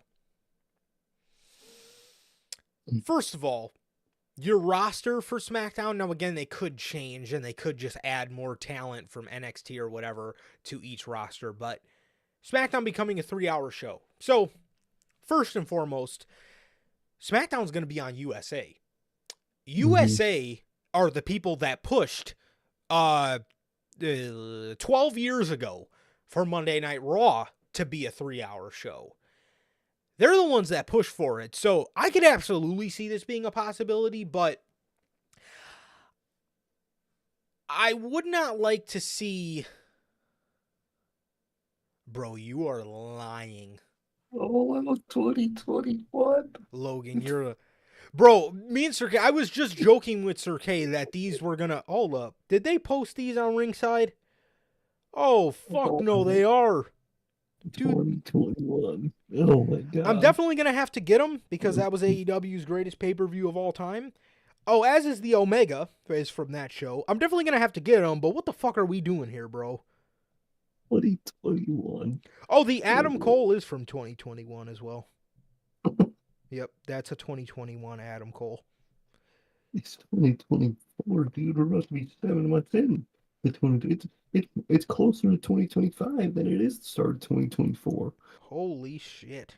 That is insane. I'm looking at the renders now. They look like beautiful figures. I'm definitely going to have to cop these booked for sure. Because, again, that was my favorite AEW pay-per-view ever. But holy shit, man. Wow. Oh, They are like, fucking oh. far behind. Anyways. Yes, they are the ones that pushed for Monday Night Raw to be a 3-hour show. They're the ones for Monday Night Raw to be, for Raw to be a 3-hour show. So I could absolutely see them doing that with SmackDown. But again, why are we letting people like Dijak and Ricochet just go if you might need the talent? Exactly. Worst comes to worst, you could have just went to them and be like, "Hey, we don't got much for you guys now, but when we do this move at the start of next year, we're changing up SmackDown. We're gonna need more people over there. So if you guys don't mind chilling out until then, we promise then you'll be used accordingly. But if you don't mind, just taking a back seat until then, surely we're like, okay, as long as I get used then, you would have still had some people, but you're getting rid of people when you're gonna need people in a couple months. That makes no sense to me. 100%. 100%. I mean, there is people, I mean, you could always, just obviously sign people or whatever. And I do fully expect them to take a lot of I think people they will. from AEW. I think they will. I think they're expecting to too. Yeah. At the end of the day, I think they're expecting to get a lot of people back from AEW, or just get a lot of people in general from AEW. Mm-hmm. So I know they're thinking about that, but come on, man. Yeah. 100%. Malachi is going. Buddy's going. I could see Brody going. And I could see WWE just blowing the presentation for these guys out of the water as opposed to what AEW did. Keith Lee's going back. You got people from NXT coming up, so there isn't necessarily a shortage of talent. There actually is no shortage of talent. The way they're bringing people in, and the way they're getting people through the performance center, you got to think the D'Angelo family will probably be up by then. So there is going to be no shortage. But actually, bro, both of the shows being 3 hours, I genuinely wouldn't mind. Or both of the shows being 2 hours, I wouldn't mind either, because it would deprive people and leave people wanting more. And I like that. I always loved that. Was one of my favorite things about NXT. Oh. You just can't wait for the fucking next episode because you're like, oh fuck, now I gotta wait till next week. But it's good.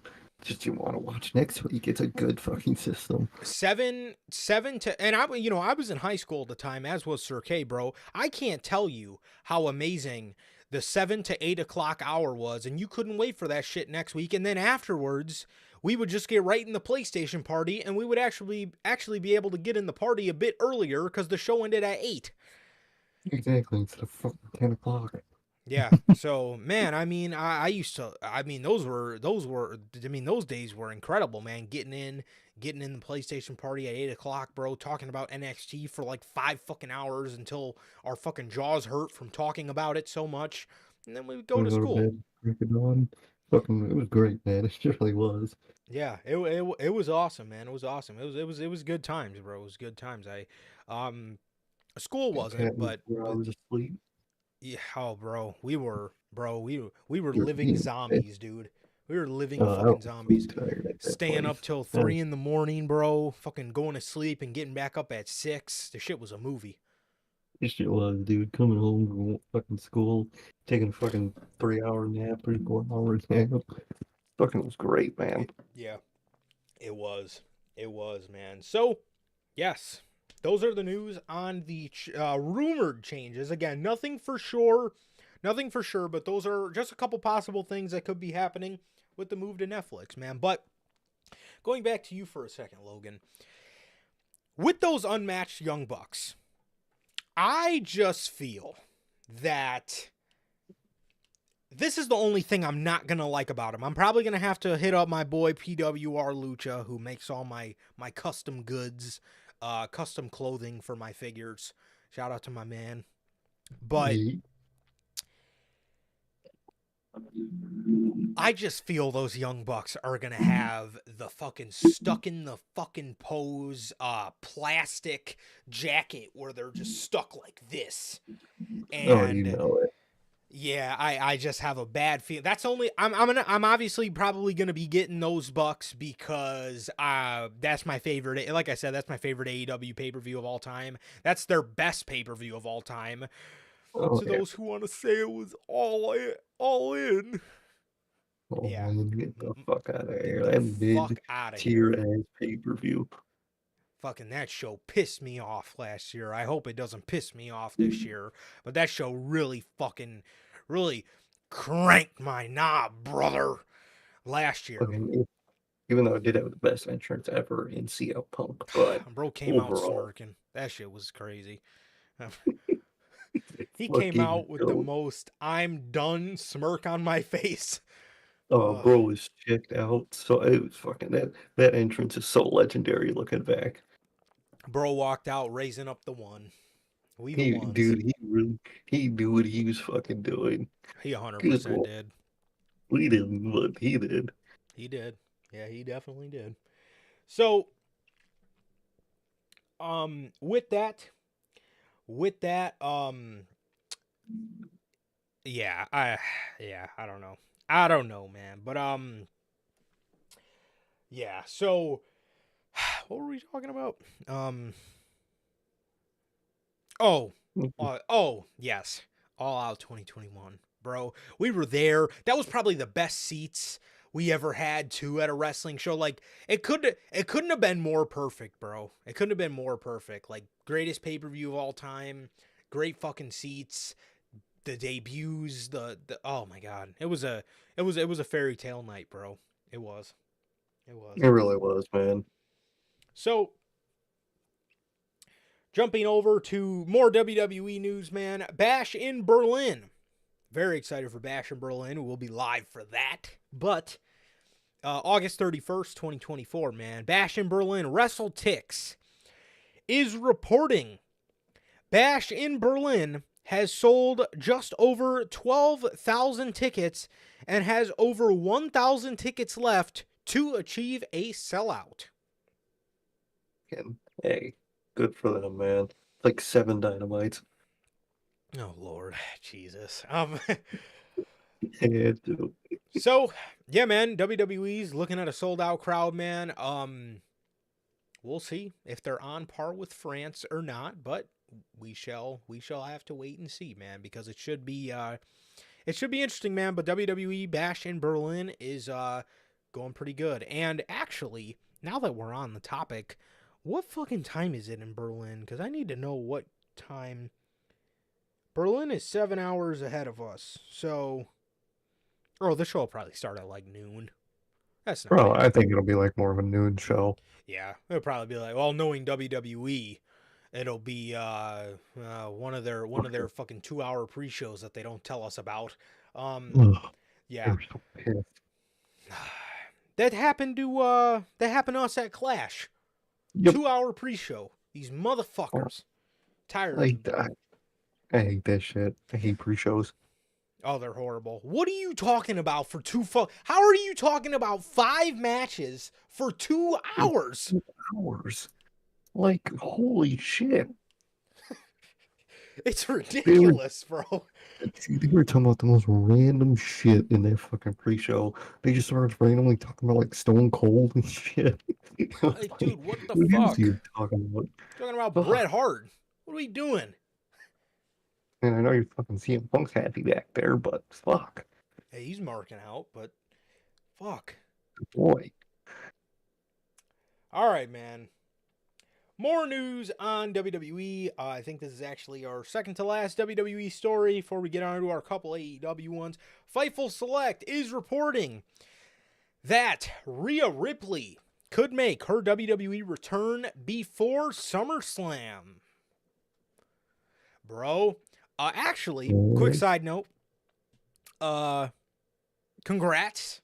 I know everybody's seeing the pictures, but congrats to Rhea Ripley and Buddy Matthews as they did just tie the knot and just got Good married. for them. So good for them, man. Congratulations.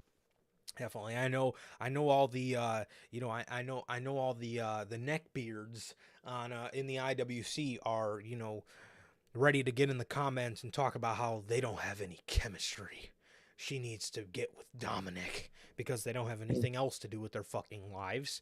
But I'm very happy for them, and congratulations to them on getting married, man. So always happy, man. Always happy for them, bro. So yeah, man. Rhea Ripley, man, I'm telling you.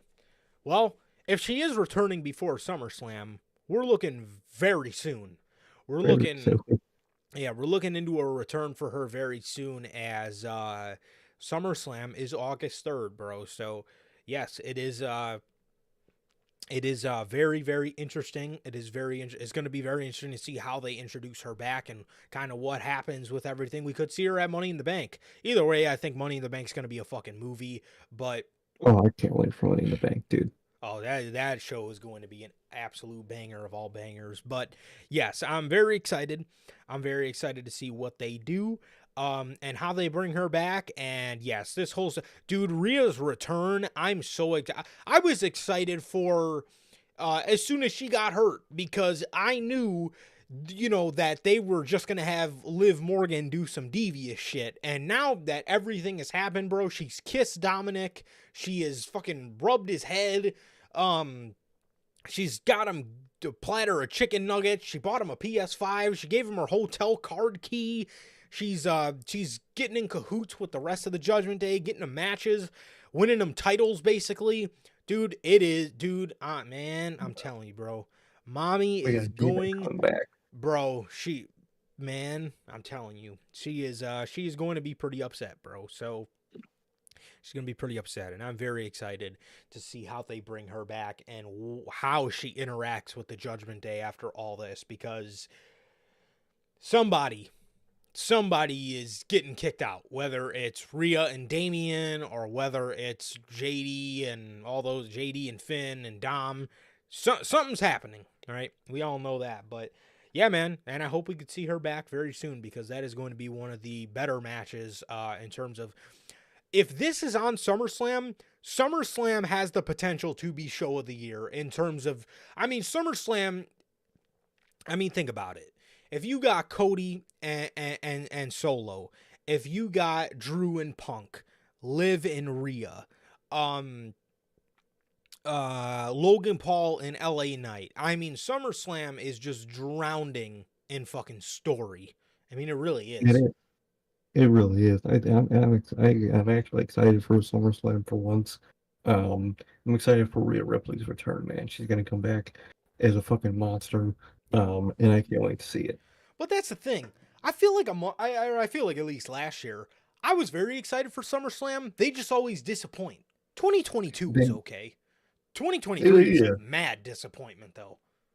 Yeah, man, Trips. He knows how to disappoint sometimes. He does. But yeah, man. So it looks like Rhea Ripley could be on her way back very soon, and this is great news, because we were hearing that she wasn't going to be back until after SummerSlam, until into the fall. So that definitely sucked, man. But it's so nice to see that she's going to be back. But I know WWE keeps promoting this thing for Fanatics on August 18th, which is obviously after SummerSlam. WWE keeps promoting this Fanatics signing in New York, and Rhea Ripley's face is on the promotions for it. So I would assume she'd be back by then. I would assume so. I would think so. I see it. Definitely. So, yeah, man, Rhea looks to be making her way back potentially very soon, bro. All right. WWE has announced a groundbreaking partnership with the Indianapolis Sports Corporation, or the Indiana Sports Corporation, to bring future WrestleMania, SummerSlam, and Royal Rumble in Indianapolis, as they posted this to all their social medias as of a couple days ago, man. Like I said, WWE and the Indiana Sports Corporation have partnered to bring Royal Rumble 2025, next year's Royal Rumble, a future 2-night SummerSlam. So I'm assuming this is going to be after 2026, as Minnesota's getting the first one, and a future WrestleMania to Lucas Oil Stadium in Indianapolis, Indiana, man. And Indianapolis, Indiana is about, let's see. Let's do a Lucas Oil Stadium is only 152 miles from here, which obviously isn't so bad. It is from where I am, as well as Sir K, it is 3 hours and 47 minutes away. And I'm telling you what, to go to a WrestleMania, bro, a 4-hour drive ain't that bad. And this could actually be a decent alternative for our first WrestleMania. I think this might be our alternative for WrestleMania. The way it's looking, I think Indianapolis might be it. So, if we narrow this down, they're getting Royal Rumble 2025. So obviously they won't be getting SummerSlam or WrestleMania in that same year, I would assume. Yeah. Minnesota's got 2026 SummerSlam. So what about 2026 WrestleMania? Could Indianapolis get WrestleMania 42?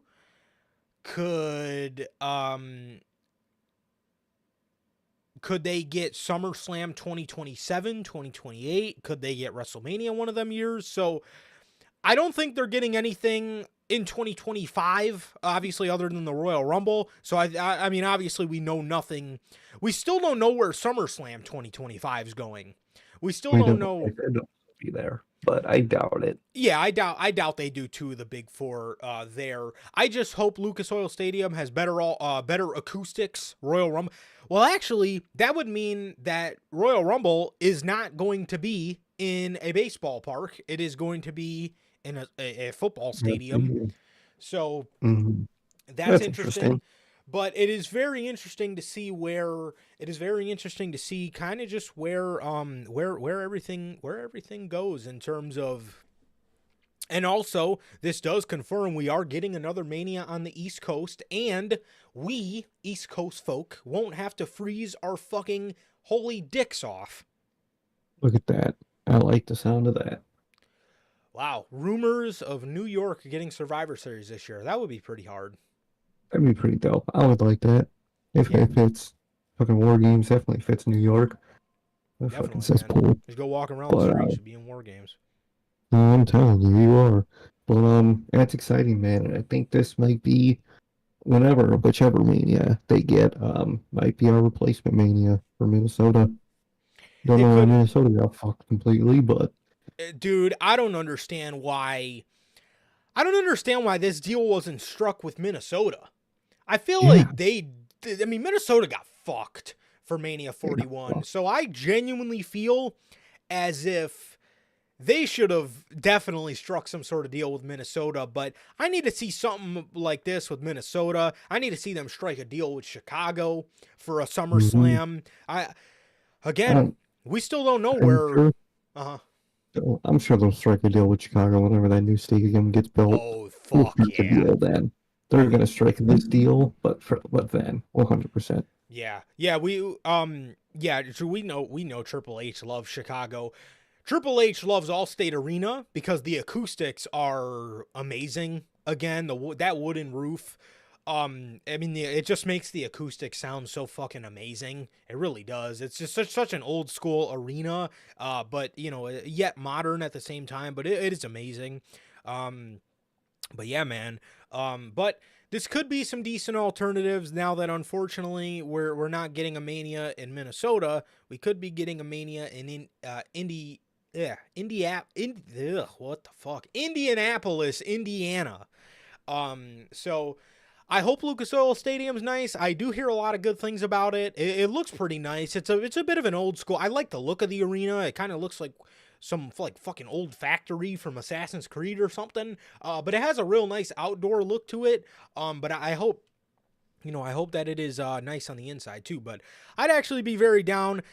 Not really feeling a Minnesota SummerSlam. I don't think I would go to that. I would just wait till they give Chicago a SummerSlam and go to that. But for a Mania, I'd obviously be down for Minnesota, Indianapolis, Milwaukee, Chicago, those kind of areas. But yeah, man. I mean, I would really like.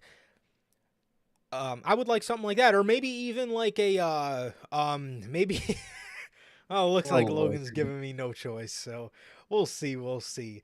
I mean, if you're down, bro, if you're down, I know the last time we talked, we were at a standstill on what the fuck to do, just because of life, and just kind of what the hell we're gonna do with these shows. But if you really want me to go, I'll go. But yeah. it's not necessarily jumping off the page to me. But I'll go. Oh my god. Oh my There she my is. my biggest hater has arrived. She has After 2 arrived. hours, she 2 shows up. hours. Good gore.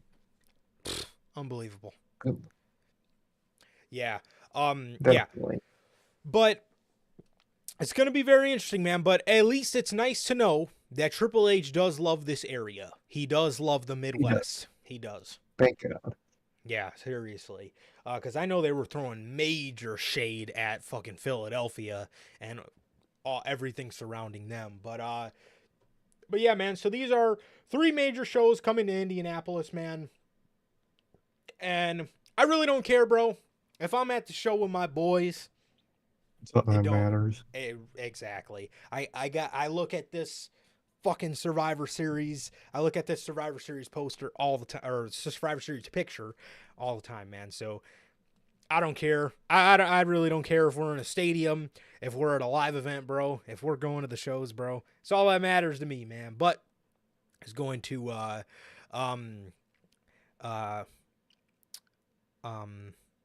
but yeah, I mean the big shows. The bigger the show, the better. As long as I'm with my guys, it's all it is, bro. But and maybe my homegirl, if she would ever get out of her country and come visit us, Belle, my biggest hater, has arrived, like I said. I understand. Spending time with the family, but I always gotta bully you, being that I'm always getting heckled by Mrs. Bell herself. So gotta return the favor. All right, bro. Moving on to some AEW news. Speaking to Justin Barrasso of Sports Illustrated, Tony Khan was asked about the possibility of Shane McMahon joining AEW. He says, I heard the rumor he might be interested. Oh, Lord. I've never met Shane, but we have a lot of mutual friends. I have a lot of respect for him as an executive and a professional wrestler. Shane is always welcome in AEW. So, obviously, you can't really fault Tony for, he can't just blackball him because he's Vince McMahon's son.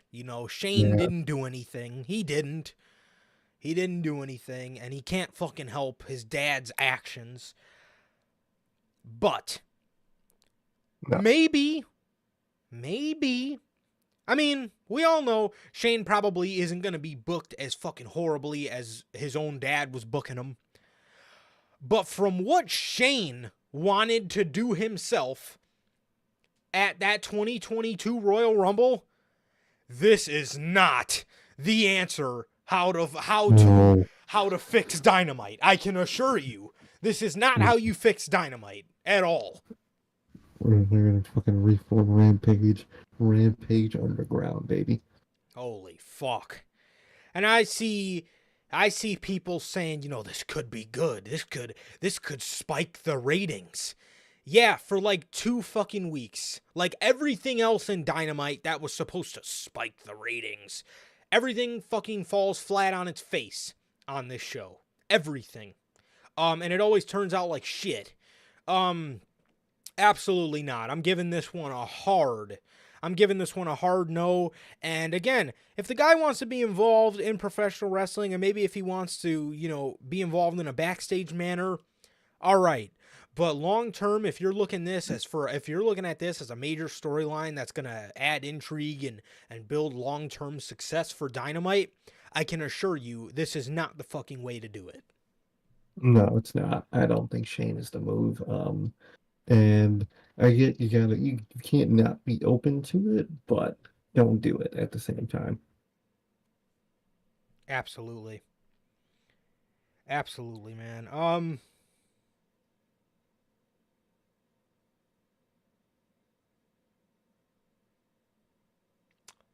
Man. Man, oh man. So, speaking of stories in AEW, Wrestling Observer is reporting that Bryan Danielson is expected to have a major storyline turnaround where he will be regrouping from all the losses that he has taken this year. Man. Now, when you talk about... Absolutely, bro. When you talk about stories that could potentially fix something on AEW Dynamite, you are fucking looking at the Bryan Danielson redemption story. Dude, ever since that one promo, that shit got me so fired up. I was like, dude, I want to fucking see it. I want to see the story turnaround for Bryan Danielson. I want to see him finally get his hands on the AEW championship. I think it's long overdue. And man, let's fucking do it, bro. I say hell yes. Let's do it. Let's have him win the world championship. And this is the kind of shit that AEW can use to again, just put some more intrigue and add some fucking emotion to the show. We all love Danielson, bro. I want to see it. I do. I want to see it. I can't wait for it, and I hope this means that they're finally making him take that title. Absolutely, man. So that is the news for on where AEW could be going for Bryan Danielson. Again, it doesn't say there it's going to end with him winning the world championship, but I certainly fucking hope it does, because again, if Hangman is the wild card, which on Wednesday, the Elite were talking about, we're going to have our own personal wild card. Bro, y'all suspended him. They're just going to bring him back as a member of the Elite, as a heel? Come on, dog. Come on. Makes no sense. So, we got news on Double or Nothing, and Double or Nothing being unprofitable for AEW. Yikes. Unprofitable is insane. It's an insane thing. AEW's Michael Manzuri filed forms for tax credits in Nevada, listing the expenses for the TV tapings and Double or Nothing pay-per-view show on 5/24 and 5/25. The key number was $2 million in salaries, which would include all talent and other workers, and the complete expenses for the two shows was listed at $3,868,200. The $2 million for talent, since talent is paid based on annual contracts, that would indicate the potential. That would indicate the total talent number to be in range of $104 million per year on talent. Some people familiar with the budgeting said that the way pay is done for some includes per match figures and all the highest paid available top guys were working that weekend, and the usual weekly pay is below that figure. So obviously 104 is on a good week, basically. 104 is on a high week, so normally it's a bit lower than that. But yeah. Let me see if there's anything else to add.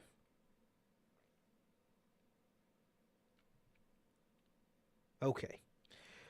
And then also regarding Double or Nothing, the Wrestling Observer noted that Michael Manzuri, filed the tax credits, and if you consider between $695,000 and $900,000 in gate revenue between the two shows. What? Between the two shows? Oh my God, that's horrible. That's like, what is that, like, maybe like $600K for, maybe like, I don't know, Collision probably was pretty low, probably like $200K for, which is insane, because Double or Nothing 2 years ago alone was $1 million gate, just Double or Nothing.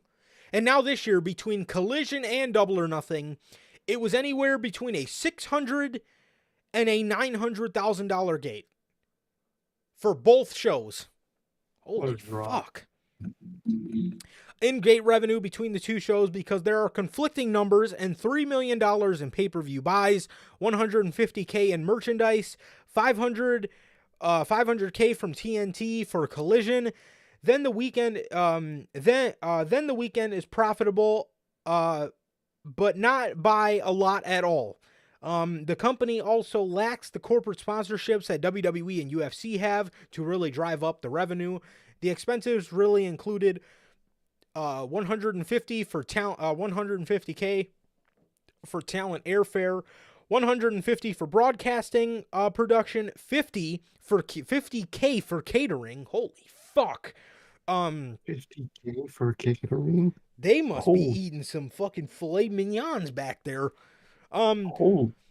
$14,000 for cleanup, $7,000 for comms package, $7,000 for airfare for non-talent, or $70,000 for airfare for non-talent, $2,000 in ground transportation, $250K in hotel expenses, $60 in security, $300 for $30K for LED screens, $75K for lighting and rigging, $100K for local, for local management services, $10,000 for medical, $400 for operations and technical support crew, $15 for production consultants, $75 for miscellaneous show props, $110 for rent, $30K for rental cars. That shit would have been about $50 if Jack Perry got a hold of one of those rental cars. I'm taking that price up to double, 60. Double or nothing. $66K for rigging and riggers, $700 for robocams and other tech, $40K for sound packages, $135 for stagehands, $10K for staging, $50K for transportation, and $2 million for talent. Oh my lord. It was also noted that Polestar had audited the numbers for Double or Nothing at $9,900 paid for a $582 gate. AEW had previously stated the attendance was 7,500. They were actually over 9,000 in the building, and the gate was just under 800,000.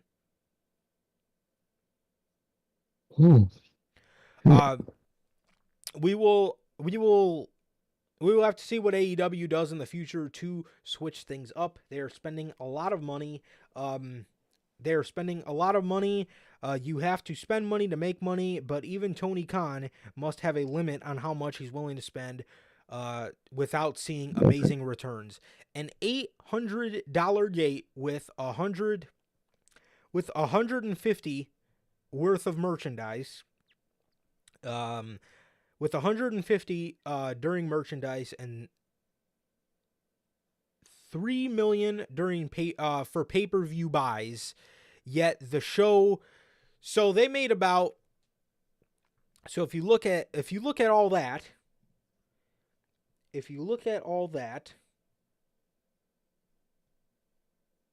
they made about, it was listed at 3.8 million. It was listed at about 3.8 million, and they spent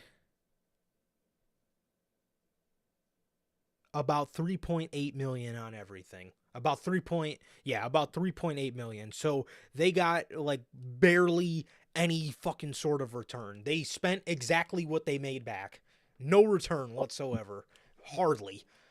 That's insane, dude. Like, and the worst part is, it doesn't look like they're spending that much from the quality of what they put on. That's the worst part. Mm-hmm. It's horrible, man. I don't know how you're over. I don't know who you're paying. That shit is insane. $50K for catering. I gotta eat that shit, bro. I gotta try that shit out. Because fuck. Bro, I'm saying, bro, they gotta invite me down there. Cause if you're paying $50,000 for catering, for $50,000 on catering, what the fuck are you getting catered? Because again, that shit's gotta be some sort of filet mignon or something. That shit's gotta be some crazy shit, man. Christ. Yes, Bell. Rich people problems. Good Lord. I'm telling you. Absolutely. Damn. Which sucks because Double or Nothing was actually one of their better shows of the year. It was. Yeah, it actually, honestly, to be 100% honest with you, bro, Oh, this year so or- far, that's been the AEW show I've enjoyed the most. Oh, yeah. It fucking made them no fucking money. Yeah, Will Ospreay and Roddy, the Anarchy in the Arena, that the Young Bucks still have no political pullover after winning the fucking thing. The MJF return, I mean, that was a damn good show. Swerve and Christian, it was a damn good show. It really was, bro. But, yeah, that is going to do it for all the news here today, bro. And now, moving on to the Forbidden Door 2024 review. Man, or sorry, predictions, not the review. The predictions for Forbidden Door. I just did check, and there is no new matches added, which makes me absolutely giggle for one of them. The first match on the show, or on the 0 hour, is the women's Owen Hart first round matchup, Saraya versus Mariah May.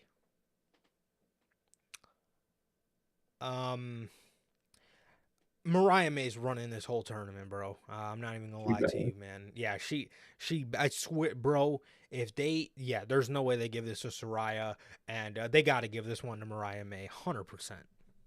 They have to. And there's Mariah May's the only option you could go with here.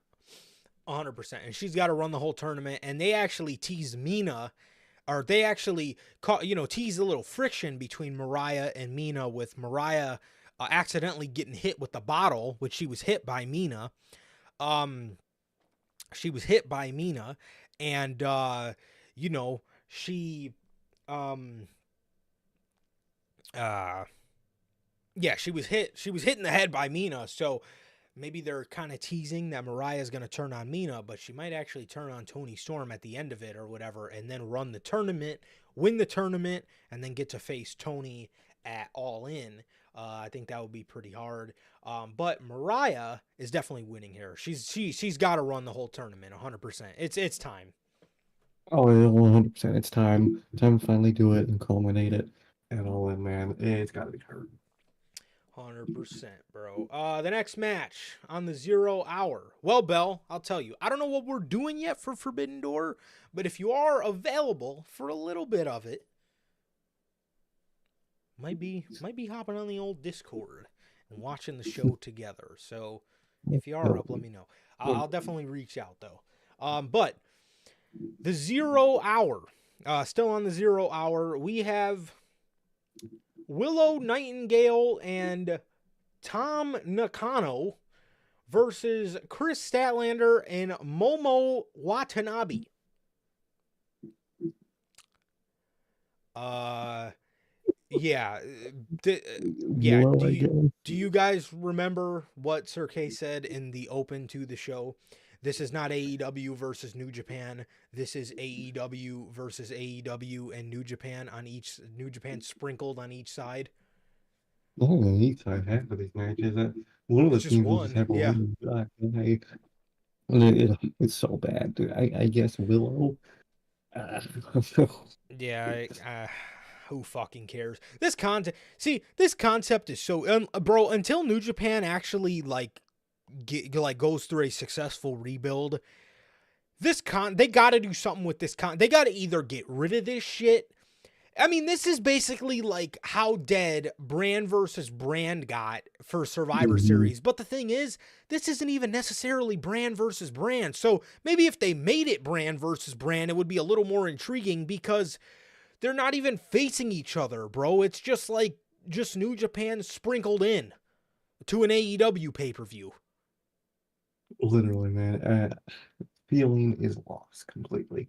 100%. 100%, bro. But yeah, I don't know, man. I'm gonna just go with the Willow team. So yeah. This one actually might be pretty decent, bro. Athletically, I guess. You got Yoda. What's his name? I don't know. Yota Tsuji, Hiromu Takahashi, and Teton. Tea time. Well, it's Titan, but the A is the A instead of as So Teton versus the Lucha Bros and Mystico. I think Mystico is the guy who used to be Sin Cara. Either way, Mystico is pretty decent. Actually, bro, now that I remembered this, what the fuck ever happened to El Hilo del Vikingo? Didn't he get injured? Oh, he might I have. thought I think he got injured. I was going to say, he would have been decent on a Forbidden Door card. I would have liked to see him on there. He's one of them. Like, I don't mind Mystico. You know, he's all right. You know, I mean, don't get me wrong. I'm not clamoring to see these guys on Dynamite every week. If I were to see any of these fucking Japan and CMLL people, it would be on, what do you know, the fucking Forbidden Door show. I don't want to see them on Dynamite every week. The Mystico and the Lucha Bros. Well, it's nice that the Lucha Bros are finally getting to make their way onto the Forbidden Door card, and I will never forget AAA for robbing us of Andrade versus Will Ospreay, and we had to fucking watch Orange Cassidy versus Will, which turned out to be a banger, but Andrade just sounds so much better. Oh, fuck yeah, man. I'm going with the Lucha Bros and Mystico for this one. I'll go with them too. There you go. Really deep analysis by Sir K there. Oh, dude, that's classic Forbidden Door, man. This guy's a deep dive into to the depths of this. Dude, this concept is so fucking dead, bro. I'm I'm not gonna lie to you, bro. If Will Ospreay and Swerve Strickland was not on this show, we would not be doing the review. I would not be fucking doing the review for this show, but that is obviously a major fucking talking point. So I'm going to do it. And you know, the review's the part I don't mind because I'm on here, you know, chatting it up with you guys or whatever. And I love it, but, Jesus Christ, horrible. There was supposed to, bro, on Dynamite, this is how fucking stupid Tony Khan is nowadays. It was supposed to be the Learning Tree, Bill, Jericho, and Suzuki versus Shitbata, Hook, and Joe. And Jericho got a video from Suzuki, and Suzuki said, no, I want to challenge you for the FTW title. And I swear to God, and I just checked their social medias just now, and I'll double check again. Just for safe measures. I just checked before we started the predictions, but I'm going to double check again. There is no Jericho and Suzuki match on the card. So I don't know what the fucking point of putting that on Dynamite was, but I mean, I'm not complaining because I was not excited for Jericho and Suzuki either way, but holy shit. The match got announced, but not on the show, if that makes any lick of sense. Good Lord, man. Good Lord. How awful. All right, now on to the 12 or 9 main card matches that are confirmed. Yeah, that show ain't ending until 11:30. 100%. The Elite versus Hiroshi Tanahashi and the Acclaimed. What? Why is Tana with the Acclaimed, bro? What? Because Okada's on the other team, bro. Do you remember how fucking pumped we were for Forbidden Door 2021? That show, dude, I still got my Forbidden Door shirt from the inaugural Forbidden Door. And now, Wikipedia says Big Bill, Jericho, and Jeff Cobb are going to face Joe Hook and Shibata. So where the fuck does Suzuki come in at? Why did you randomly fucking ask him and he said no? Why would you do that? Bro, oh God. This fucking show, man. Yes, President Tanahashi is with the Acclaimed, and I have absolutely no fucking idea or recollection as to why this is happening. I guess I'm gonna go with the Elite. Yeah, I'll go with I think it's going to be the Elite, so I'd say Elite. Logan's faction. Hey, Logan is in the Elite, man. Logan is in the Yeah. Elite. He's definitely a very power hungry manager. This Logan. He is. Yes, unreal. As long as we're not in Bell's faction, okay, over there with fucking Puerto Rican Jack Swagger, that fucking goof. Yeah, I'd say Yeah, I guess I'm gonna go with the Elite here, even though they said on Wednesday they need Jack Perry to win so they can have all the power, as if they did not fucking win Anarchy in the Arena. like they don't fucking have the power already. They literally said on TV their decisions has to go through either fucking Daniels or Tony Khan. What So the why are they approving half of the shit you guys are doing? That's so stupid. Ugh. fucking stupid as fuck, man. Yeah, I'm going with the Elite. Yeah, I'll go with the Elite. Speaking of Jack Perry, the ladder match. We don't know who the last participant is. I don't even know who's in the qualifying match, but we have 5 of the participants in the TNT ladder match. It's going to be Jack Perry, Konosuke Takeshita, Mark Briscoe, Dante Martin. Oh, fuck. Good Lord, someone's getting hurt. I'm getting on my fucking Maybe hands and himself. knees and fucking praying for all the competitors before this one starts. That's what- And Leo Rush. That should be cool to see. I like that That's cool. I like that they've accepted him back into the company after yelling at Tony Khan to apologize to Big Swole. You know, Legendary. apologize. Oh Lord. Oh, Yeah, so this is that. Again, I can try to double check their social media to see if we did get a 5th member or a 6th member, I mean. Yeah, last thing. I think that gets decided on Saturday or tomorrow or tonight, whichever one. Okay. Fucking Okay. Yeah, so Osprey or not Osprey, Leo Rush, and then the one open spot. This is obviously fucking going to Jack Perry. There's not even a competition here. oh yeah, it's just going to Jack Perry. He's gonna win, and they're gonna finally have all the power somehow. Don't get how, but they'll have all the power. Win Anarchy in the Arena and still don't get shit. Thanks for letting me know that Anarchy in the Arena, a great match by the way, is fucking useless. It was for literally nothing. He got set on fire for nothing. Hey man, don't be making fun of my boy Caesar Sokoa, okay? He's a good cosplay head of the table. He is. Yeah, exactly. I'm out there with his leather gloves and his fucking chain. Goofy ass tie. Goof ass, bro.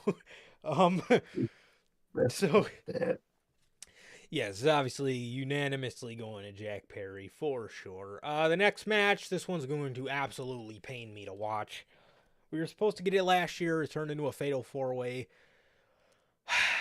Orange Cassidy versus Zack Sabre Jr. Fucking put me to sleep, dude. Yikes, dude. This is rough. This is really, really, really, really rough. With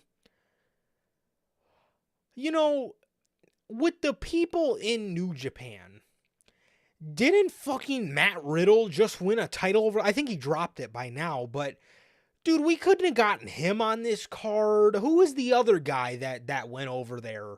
And everybody was pretty excited for him. I know Riddle was one of them.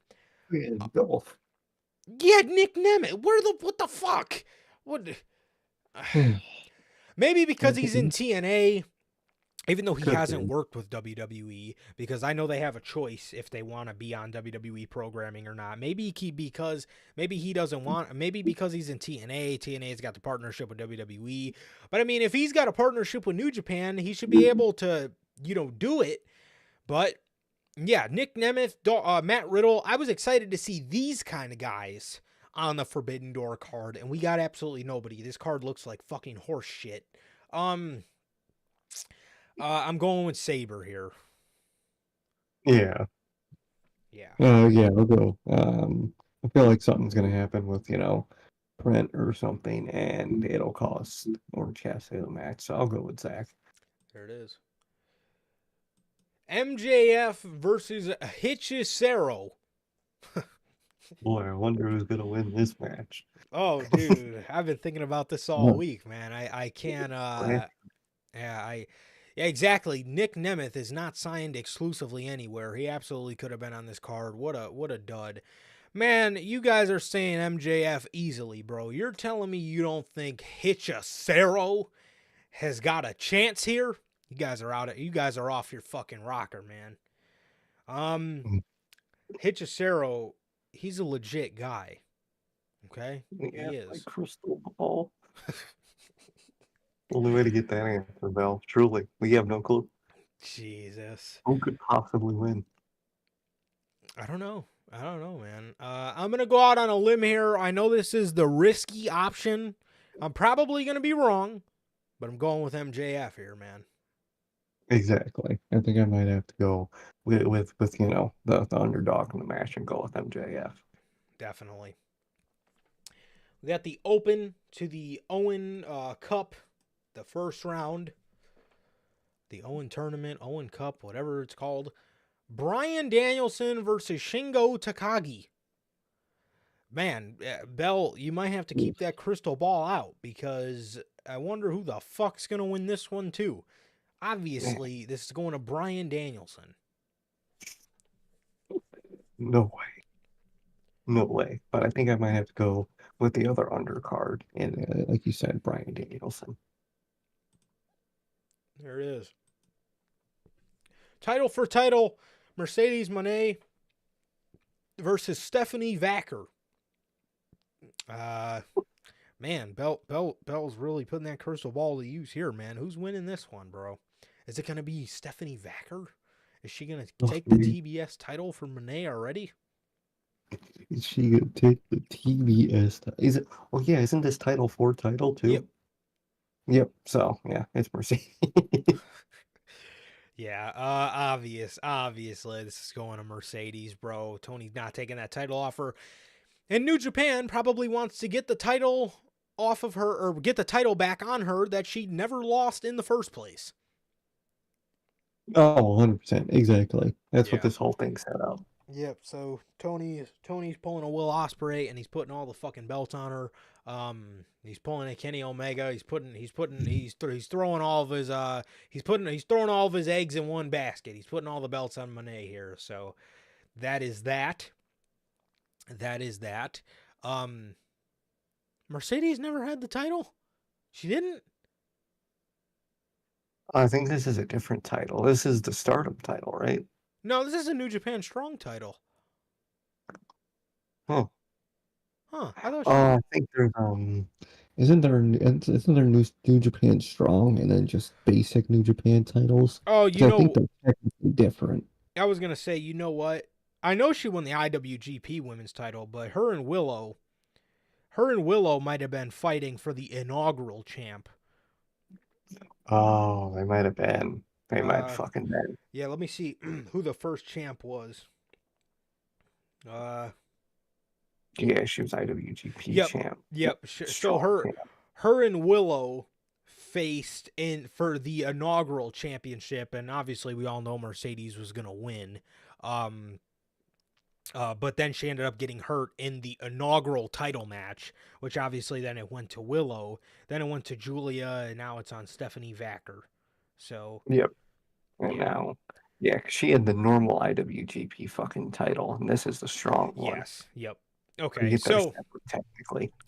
So, excuse my phrasing, but yes, they're putting the title on her that they wanted her to win in the beginning. Yep. So yeah. So definitely go to Mercedes, obviously. Yeah, there's absolutely no chance Stephanie Vacker wins the TBS title. And like I said, we all know how it is with Tony wanting to hotshot every fucking title he has onto somebody. Oh fuck yeah. One of the matches I'm genuinely excited for out of the show for the AEW Women's Championship, the champ Toni Storm defends against Mina Shirakawa. I could Yeah. absolutely see tonight being the night where Mariah May leaves Toni Storm. I can see it. I hope so, man. I hope so. Yes, and then she takes the time to run through the women's Owen tournament, and go on to face Tony at All In and beat Tony at All In.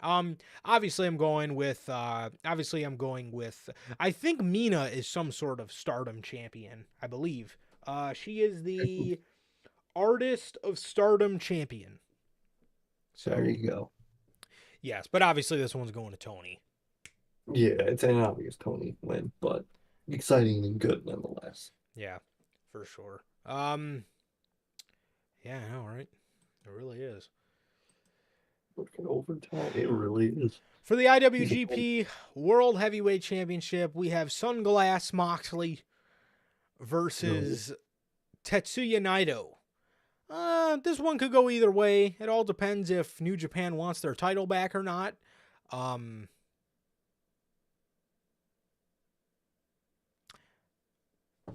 Damn.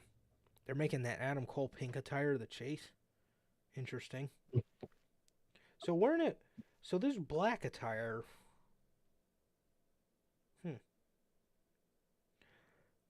Oh, it comes with the Owen belt. Oh yay! I wonder if it's gonna come with one of his fucking rubber jackets that don't move. Probably.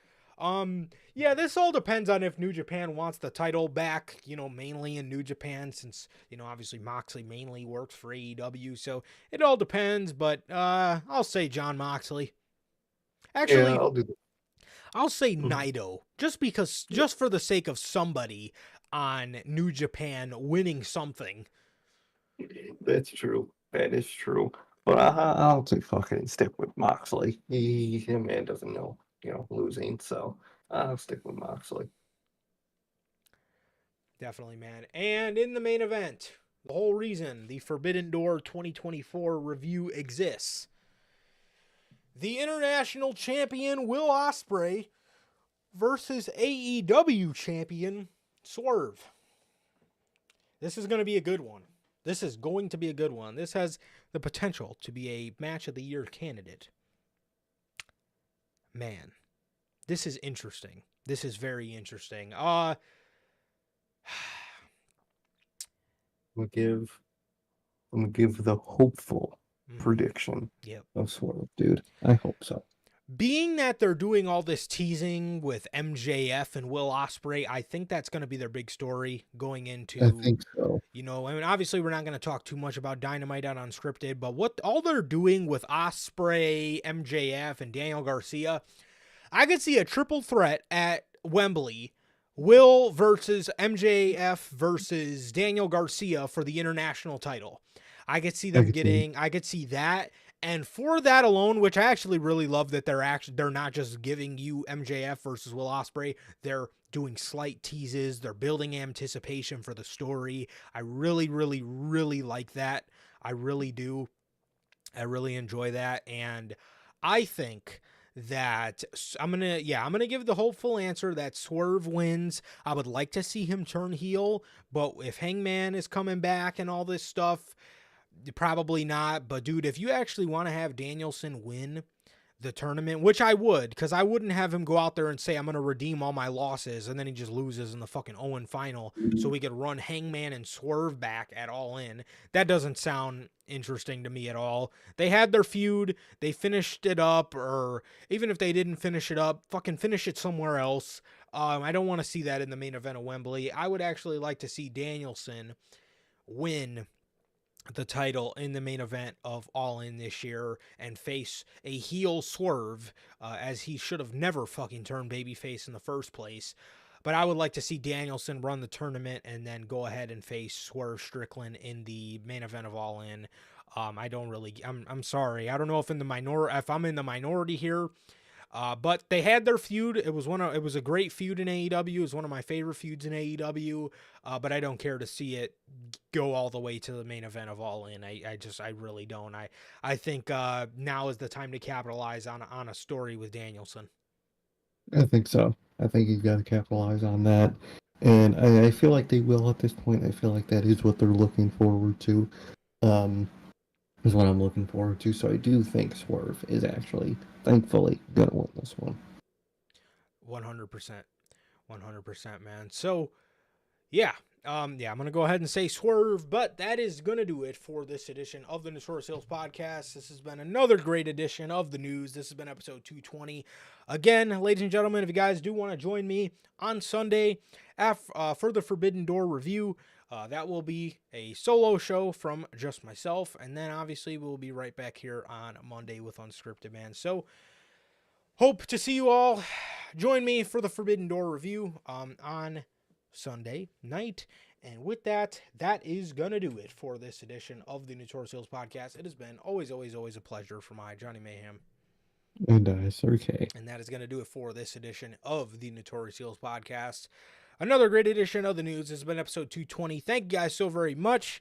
And brace yourselves because something crazy might happen with the Bloodline tonight. And with that, that is going to do it, like I said, for this edition of the Notorious Hills Podcast, man. Thank you guys so very much. Everybody who came out in the live chat. Logan, Bell, thank you guys so very much. Whether you're here now or part of the Replay Mafia, thank you guys so very much. Thank you guys. We love you guys. Please like, comment, and subscribe. And I will see you all on Sunday with the Forbidden Door 2024 official review. Peace.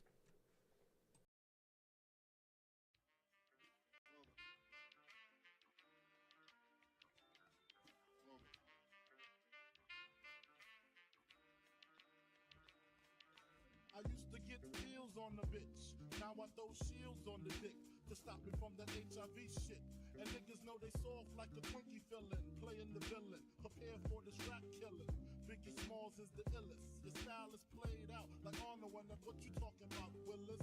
The thrill is gone. The black Frank White is here to excite, throw dick to dice. Bitches are like I'm brainless, guns are like I'm stainless steel. I want the fucking fortune like the wheel. I squeeze cats till my clips is empty. Don't tempt me.